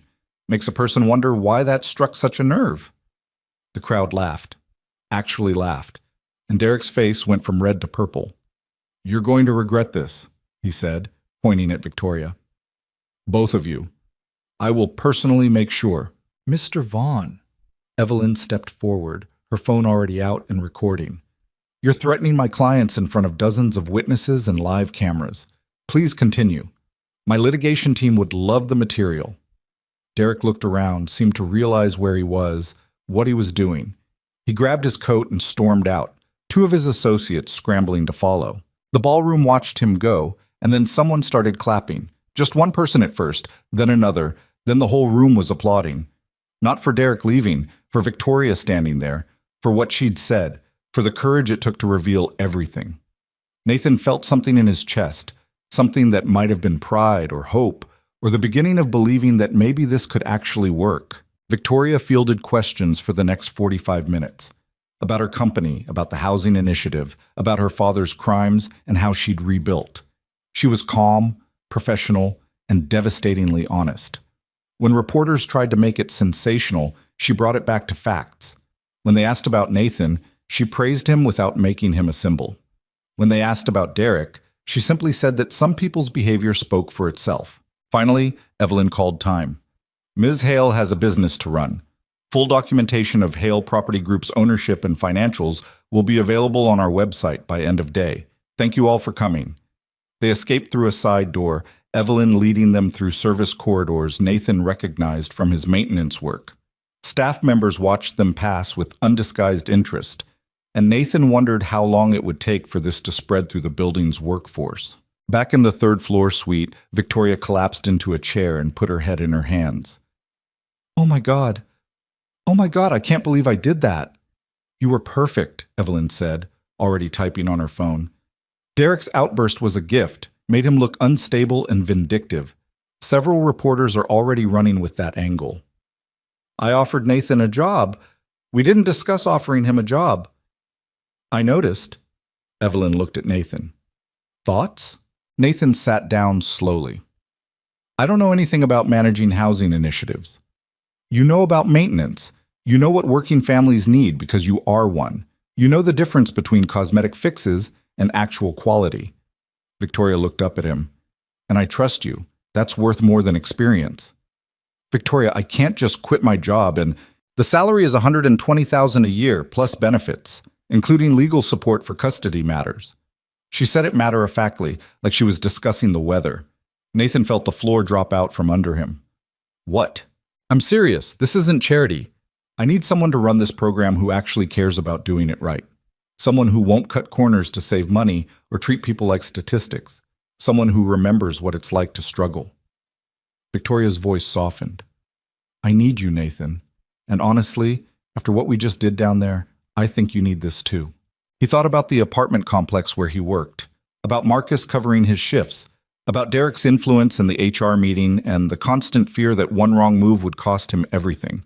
He thought about Emma, about custody hearings and Jessica's lawyer using his job against him, calling him unstable because he worked maintenance and couldn't afford a bigger apartment. He thought about the $120,000 that would change everything. I need to think about it, he said finally. Of course. Take your time. Victoria stood up. But Nathan, you were right that day in the cafe. I'm tired of being afraid, and I think you are too. Evelyn's phone rang. She answered, listened for a moment, and her expression darkened. We have a problem, she said, hanging up. That was my associate at the courthouse. Jessica's lawyer just filed an emergency motion claiming that Nathan's appearance at the press conference proves he's using Emma for publicity. They're asking for immediate supervised visitation only, pending the Friday hearing. Nathan felt his stomach drop. They can't do that. They can ask. Whether a judge will grant it is another question. Evelyn was already gathering papers. I need to get down there and file our response. Nathan, go home. Pick up Emma from school like normal. Document everything, times, activities, conversations. Be the most boring, stable parent in history. What about the job offer? Victoria asked. Doesn't exist yet. Not officially. Nathan's a maintenance worker who attended a press conference to support a friend. That's the story. Nothing else. Evelyn looked at Nathan. Can you hold off on making any major life changes for about 72 hours? Yeah, I can do that. He left the hotel through the loading dock, avoiding the press still gathered at the front entrance. His truck was where he'd left it, now with a parking ticket on the windshield because apparently even emotional breakthroughs didn't exempt you from 2-hour parking limits. Nathan drove home in a daze, Victoria's words echoing in his head. $120,000. Legal support for custody matters. A chance to do something that actually mattered instead of just surviving day to day. But also the risk, the attention. The way Jessica's lawyer would spin it as Nathan being irresponsible, taking handouts from rich women, making decisions based on emotion instead of Emma's best interests. His phone rang. Marcus. Holy shit, man. Holy shit. You're all over every channel. You and Victoria Hale just dropped a bomb on Derek Vaughn. I noticed. Is it true? About the job? About the housing initiative? I don't know. Maybe. It's complicated. Marcus was quiet for a moment. Nathan, I've known you for 6 years. I've watched you bust your ass for a paycheck that barely covers rent. I've watched you miss Emma's school events because you had to work double shifts. I've watched you choose between fixing your truck and buying groceries. He paused. If someone's offering you a way out, take it. It's not that simple. Yeah, it is. You're just scared it'll get taken away, so you're telling yourself you don't deserve it. Marcus's voice was firm. But you do, man. You absolutely do. After they hung up, Nathan sat in his apartment and tried to process the morning, the press conference, Victoria's revelation, the job offer that could change everything or destroy what little stability he had left. His phone buzzed. A text from a number he didn't recognize. This is Derek Vaughn. You made a mistake today, both of you. Enjoy the attention while it lasts. Nathan deleted it. Then he screenshot it and sent it to Evelyn with a timestamp. Her response came immediately. Perfect. Keep doing exactly that. He picked up Emma from school at 3, watching for reporters or cameras but finding only the usual crowd of parents in minivans. Emma ran to him like she always did, backpack bouncing, face bright with 6-year-old energy. Daddy, Mrs. Rodriguez said you were on TV. Sort of. I was at a press conference with Miss Victoria. Is she your girlfriend? Nathan almost laughed. No, sweetheart. She's my friend.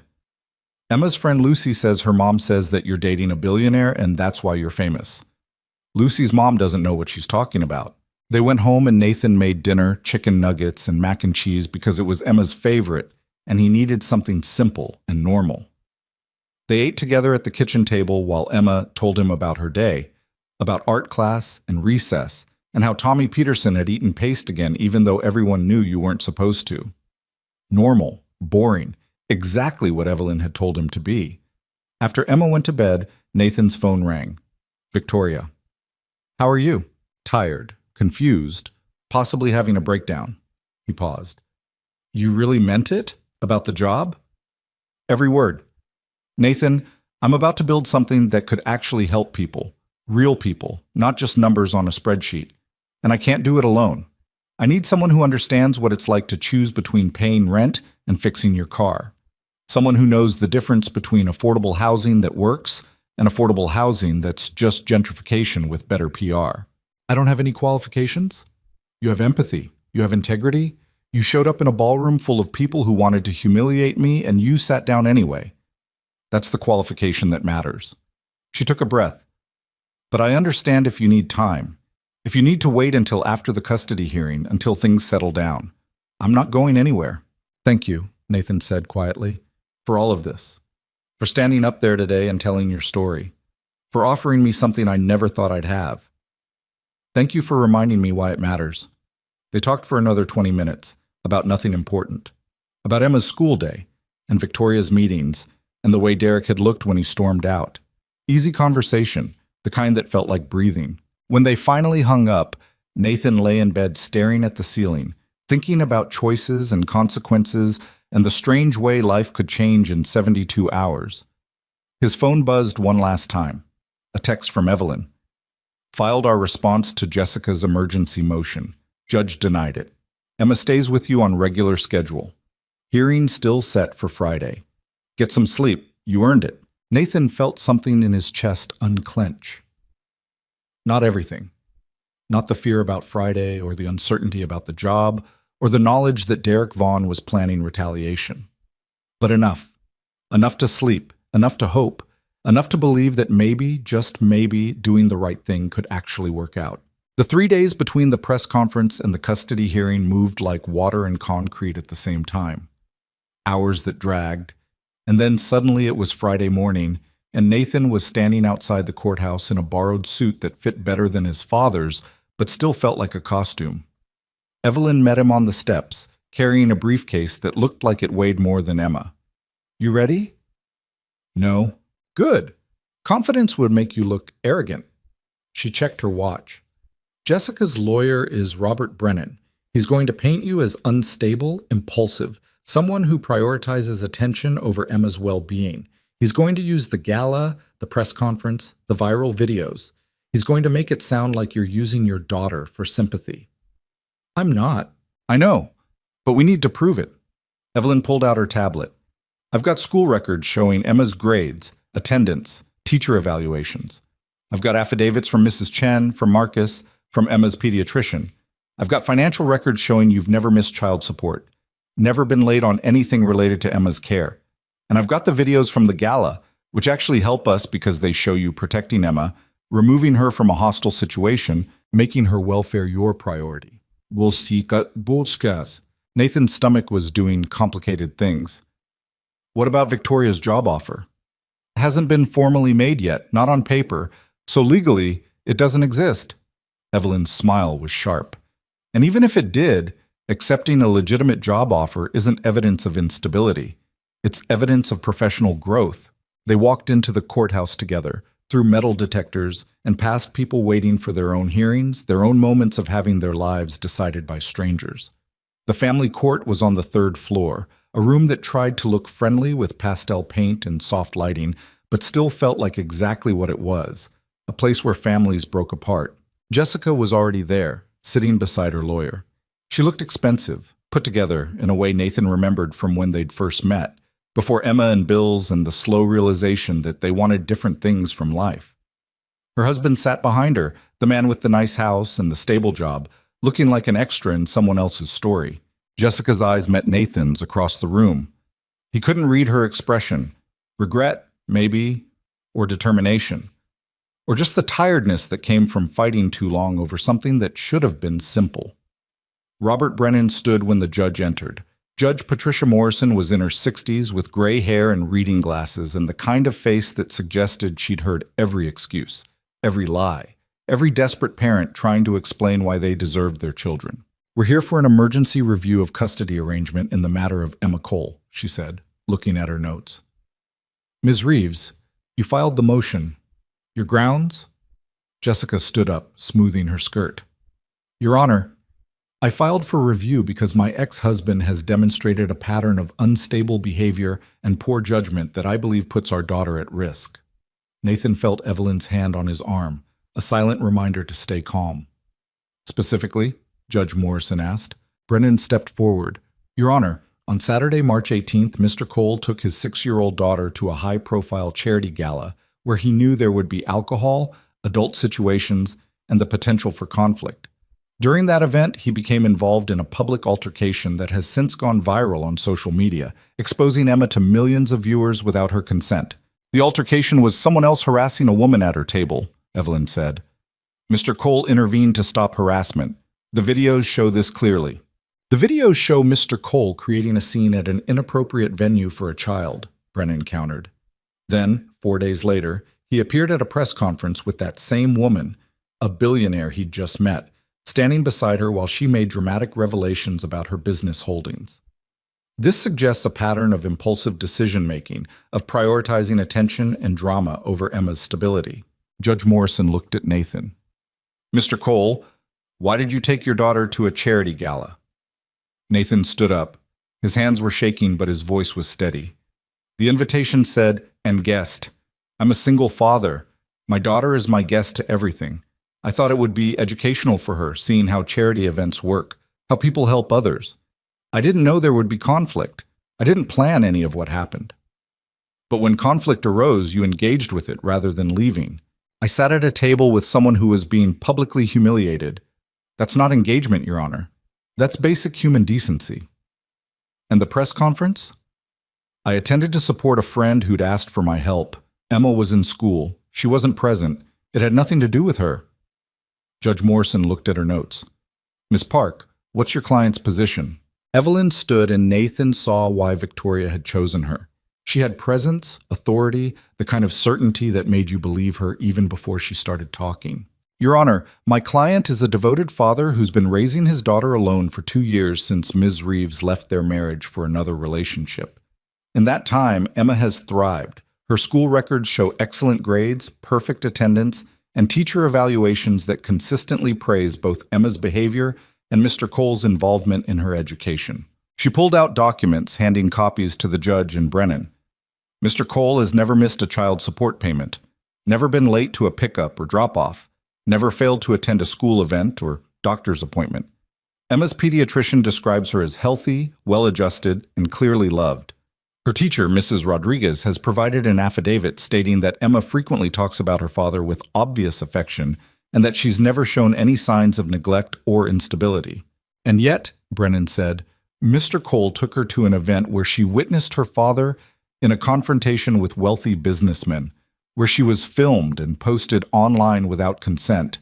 Emma gave another adult a piece of candy because that adult was crying," Evelyn interrupted. "That's what the videos show. A 6-year-old being kind. If Ms. Reeves is arguing that teaching children kindness is evidence of bad parenting, I'd love to hear that reasoning." Judge Morrison held up a hand. "Ms. Reeves, I want to hear from you directly. What's your concern here? What do you think is happening with Emma?" Jessica stood again. She looked uncomfortable, and Nathan wondered if this had been her idea or her lawyer's, or her new husband's, who wanted the appearance of a complete family without the complication of a father who was suddenly famous. "Your Honor, I'm worried that Nathan is making decisions based on his own needs rather than Emma's. This woman, Victoria Hale, he barely knows her, but he's accepting job offers from her, appearing at her press conferences, getting involved in her business conflicts with powerful people. That's not stability, that's objection," Evelyn said. "Mr. Cole hasn't accepted any job offer, and even if he had, accepting employment is not evidence of instability." "But the nature of their relationship," Jessica started. "The nature of their relationship is friendship," Evelyn said firmly. "Ms. Hale is a successful businesswoman who's launching a housing initiative. She's asked Mr. Cole to consult because of his background in property maintenance and his understanding of working-class housing needs. This is a professional relationship that could potentially lead to better employment for Mr. Cole, which would only benefit Emma. Judge Morrison was reading something on her tablet, frowning slightly. Ms. Reeves, I'm looking at the custody arrangement. You have Emma every other weekend and alternating holidays. Is that correct? Yes, Your Honor. And in the 2 years since separation, how many weekends have you actually exercised your custody? Jessica's lawyer whispered something to her. She looked pale. I've had some work conflicts, and my husband travels for business, so the timing isn't always... According to the documentation Ms. Park provided, you've taken Emma for 9 weekends in the past 6 months. That's less than half your scheduled time. Judge Morrison looked up. And you're asking me to reduce Mr. Cole's custody because he took his daughter to a charity event? Your Honor, the concern is the pattern of behavior. The pattern I see is a father who shows up consistently for his daughter, while her mother requests custody reductions despite barely using the custody time she already has. Judge Morrison's voice was sharp. Ms. Reeves, I'm going to be direct with you. This motion feels like it's about your ex-husband's sudden public profile, not about Emma's welfare. That's not, Jessica started. I've read the affidavits. I've watched the videos. I've looked at Emma's school records and medical history. What I see is a child who's doing well in her father's care. What I don't see is any evidence that Mr. Cole's judgment is compromised or that Emma is at risk. She looked at Brennan. Unless you have something substantive beyond he went to a party and stood up to a bully, this motion is denied. Nathan felt his knees go weak. Evelyn's hand on his arm tightened. Your Honor, Brennan tried one more time. We believe that Mr. Cole's association with Miss Hale represents a potential what? Potential for him to have a stable job? Potential for him to improve his financial situation? Potential for him to model healthy friendships for his daughter? Judge Morrison removed her glasses. Mr. Brennan, I've been doing this for 23 years. I know the difference between legitimate concern and a parent who's uncomfortable with their ex moving on with their life.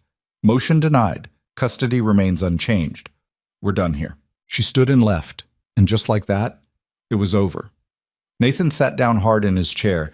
He could hear Jessica arguing with her lawyer in sharp whispers, could feel Evelyn beside him gathering papers, could sense the people in the gallery shifting and preparing for the next case.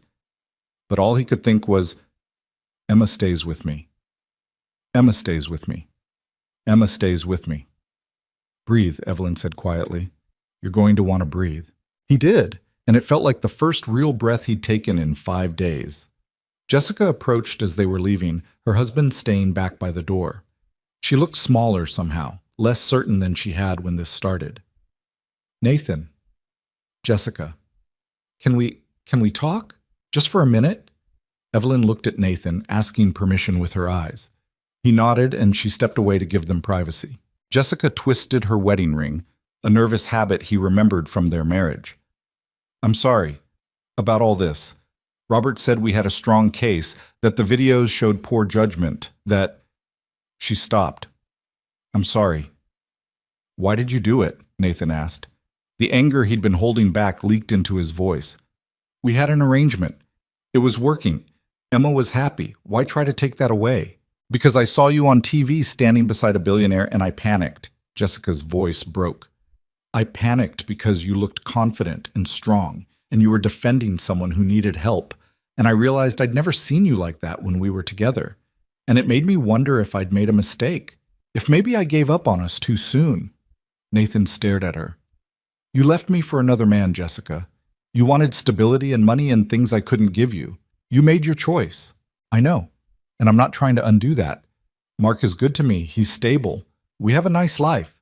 She wiped her eyes.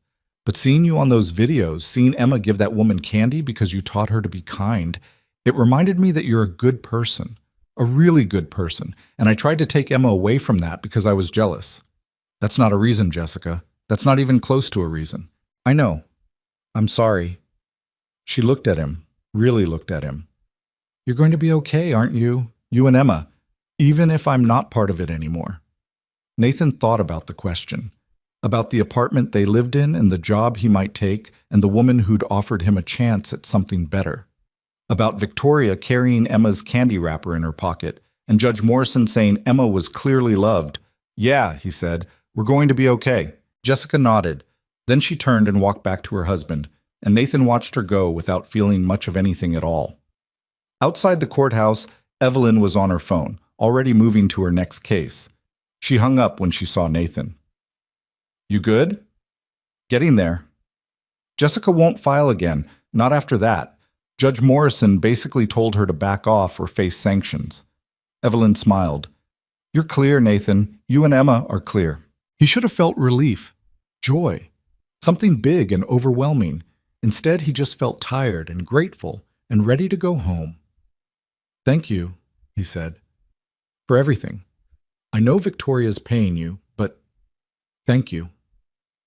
You made my job easy. Good dad, clean record, opposing counsel with a weak case. I've won harder battles." She paused. "Take the job, by the way. The one Victoria offered. Take it." "How do you know I haven't already?"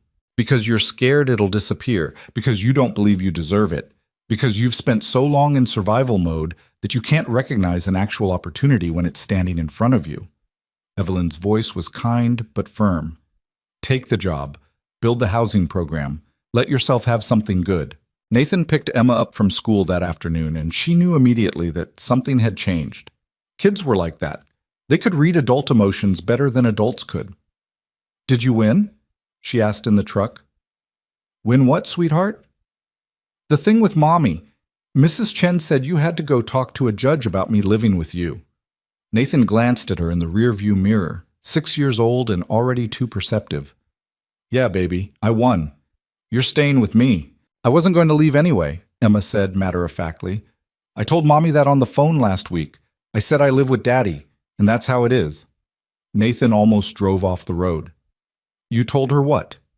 "I said I love her, but I live with you because you make me breakfast and help with homework, and you let me stay up late sometimes to watch movies." She swung her feet against the car seat. "Are we going to see Miss Victoria again?"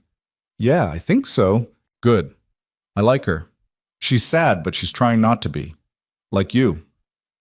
Nathan didn't know what to say to that, so he drove home and made dinner, and after Emma went to bed, he sat on his couch with his phone in his hand, staring at Victoria's number. He could keep going the way he had been.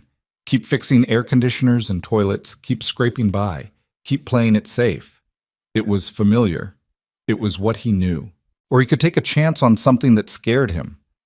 On a job he wasn't qualified for, and a friendship that had started in a ballroom, and a woman who believed he was worth investing in. He called Victoria. She answered on the first ring. "Nathan, how did it go?" "Judge denied Jessica's motion. Custody stays the same." "Oh, thank God." He could hear the relief in her voice. "I've been checking my phone all day. Evelyn said she'd text me, but I know she was in court and I didn't want to bother her. I'm babbling. Sorry. I'm just really happy for you." "Victoria." "Yeah?" "I want to take the job, if it's still available." Silence on the other end. Then quietly. "Are you sure?" "No. I'm terrified. I don't know what I'm doing, and I'll probably screw it up, and I'm not qualified for any of this." That's not a great pitch for employment. But I want to try. I want to build something that actually helps people. I want Emma to see that taking chances on good things is worth the risk. He paused. "And I want to work with someone who sees me as more than just a guy who fixes toilets." "Nathan Cole, you were never just a guy who fixes toilets. Not to me." They talked for 2 hours about the housing program and what it would look like, and how Nathan's first project would be rehabilitating a small apartment complex on the east side, the same neighborhood where he currently lived, where he knew exactly what working families needed because he was one.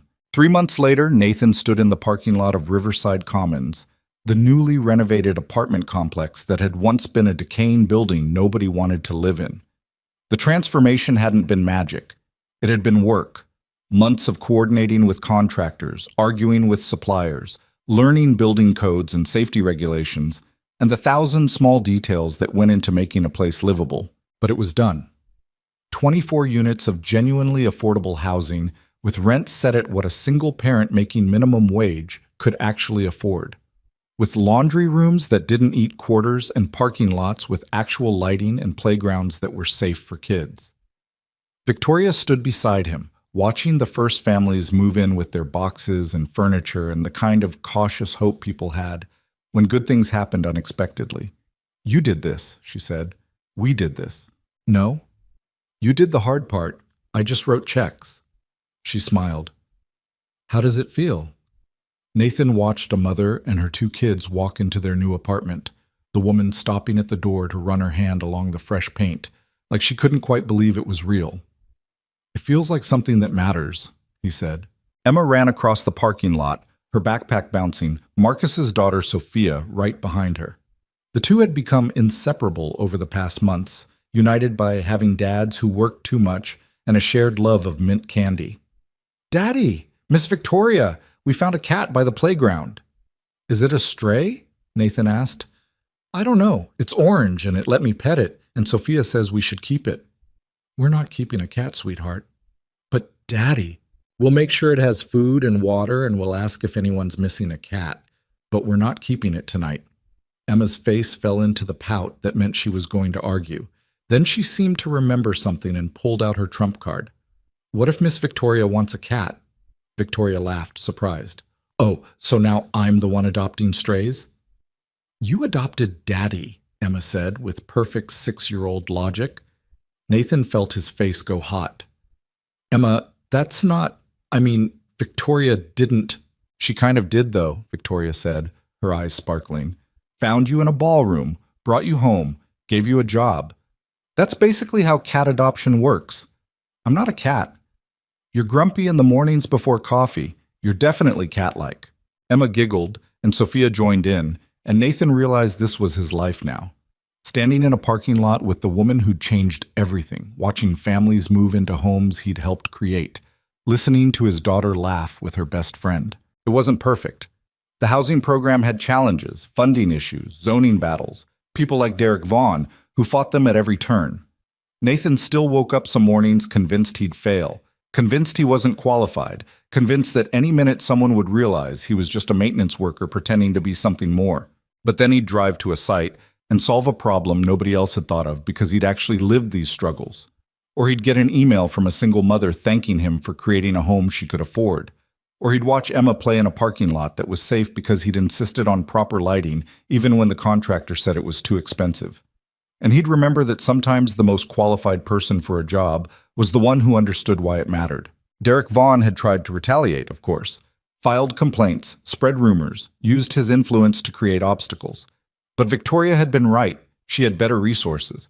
And more importantly, she had the truth on her side, documentation of every harassment attempt, every vindictive action, until even Derek's own firm quietly suggested he might want to take a sabbatical and let things cool down. The last Nathan had heard, Derek was living in Arizona, working for a smaller company, his reputation in the city permanently damaged by his very public meltdown at Victoria's press conference. Nathan didn't take pleasure in it. He just felt grateful it was over. "Daddy, you're thinking too hard again," Emma said, pulling on his hand. "Come see the cat." So he did. He let his daughter lead him to the playground where an orange tabby was lounging in the sun, completely unimpressed by the attention of 2 excited girls. Victoria followed, and Marcus appeared from one of the units carrying his toolbox. "Told them not to adopt the cat," Marcus said. "Same," Nathan agreed. "They're going to adopt the cat."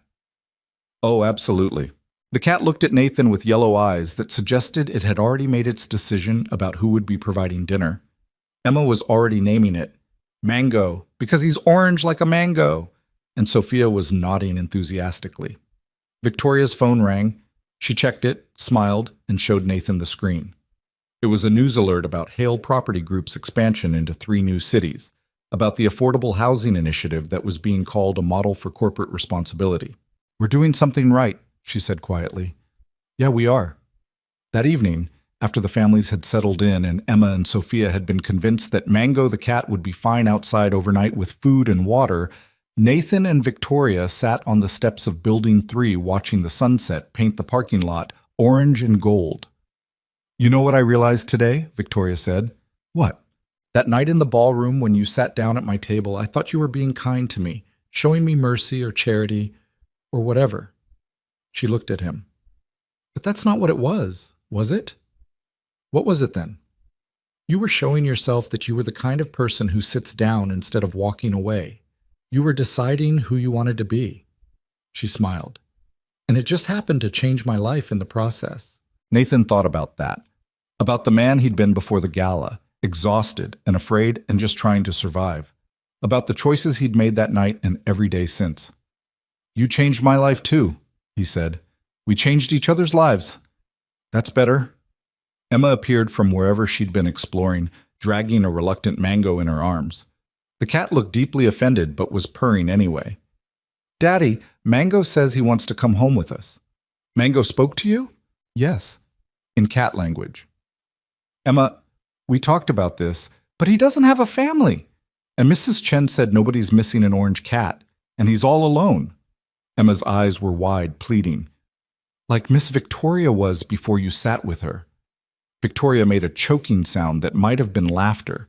Nathan looked at his daughter, at the cat, at Victoria trying not to laugh, and felt something in him give way. Fine. But you're responsible for feeding him and cleaning his litter box. And if he scratches the furniture, he goes back outside. Emma squealed and hugged the cat tighter. Mango's purring intensified. You're a pushover, Victoria said. Yeah, I know. They sat together as the sun finished setting, watching Emma play with Mango on the grass, listening to the sounds of families settling into their new homes. Somewhere inside the building, someone was cooking dinner, the smell of garlic and onions drifting through an open window. A child laughed. A TV played softly. Normal sounds. Home sounds. The kind of sounds Nathan had worked so hard to create. Thank you, he said to Victoria, for all of this. For believing I could do it. Thank you for proving me right. She paused. And Nathan? For what it's worth, I still have Emma's candy, the one from that night. I keep it in my desk drawer now, at the office. Every time I'm about to make a decision, I look at it and remember that the smallest acts of kindness can change everything. It was just a piece of candy. It was never just a piece of candy. It was a 6-year-old seeing someone in pain and deciding to help. That's the world we're trying to build here, isn't it? One where people help each other instead of walking past. Nathan looked at the apartment complex, at the families inside, at Emma playing in the grass with a cat she'd rescued because it was alone, and she remembered what that felt like. Yeah, he said. I guess it is. Later that night, after Emma and Mango were both asleep, the cat having immediately claimed Emma's bed as his territory, Nathan stood in his apartment and realized it didn't feel temporary anymore. Didn't feel like a place he was just surviving in until something better came along. It felt like home. His phone buzzed, a text from Victoria. Same time next week to review the new property acquisitions? I'll bring coffee. You always bring coffee. I should start bringing coffee. You pay my salary. I'll bring the coffee. Deal. And Nathan, I'm glad you sat down that night. Me too. He put his phone down and looked around his apartment, at Emma's drawings on the refrigerator, at Mango's new food bowl by the kitchen, at his work boots by the door, still scuffed but now carried different meaning, not just survival but purpose. In the end, it wasn't wealth or status or any of the things Derek Vaughn had tried to measure worth by. It was this: a daughter who knew how to be kind, a job that helped people who needed it, a friend who'd seen him at his most ordinary and decided that was enough. Sometimes the most important thing you could do was just sit down beside someone who needed you. And sometimes, if you were lucky, sitting down changed everything. Nathan thought about the ballroom, about Victoria sitting alone while a room full of people decided she didn't matter, about Emma's small hand in his and the choice he'd made to walk towards suffering instead of away from it. He thought about how easy it would have been to leave, to take Emma home, to avoid the confrontation, to stay safe and small and invisible. But he hadn't, and that choice, that simple, terrifying choice to care when it would have been easier not to, had led to everything that came after. The press conference, the job, the housing program, the families now sleeping in safe, affordable homes because someone had decided they were worth the investment. All of it traced back to one moment, one choice, one decision to sit down instead of walk away. Emma stirred in her room, called out softly for water. Nathan got it for her, tucked her back in, kissed her forehead, and whispered that everything was okay, that they were safe, that tomorrow would be good. And for the first time in longer than he could remember, he actually believed it. Because sometimes dignity wasn't about grand gestures or perfect moments. It was about showing up, about choosing kindness when cruelty was easier, about sitting beside someone who needed you and refusing to let them face the world alone. And sometimes, if you were really lucky, that choice became the beginning of everything that mattered. Nathan turned off the lights and went to bed. A rescued cat purring at the foot of his daughter's bed, a text from a friend on his phone, and a job waiting for him in the morning that would help people who needed it. It wasn't a fairy tale ending. It was better. It was real.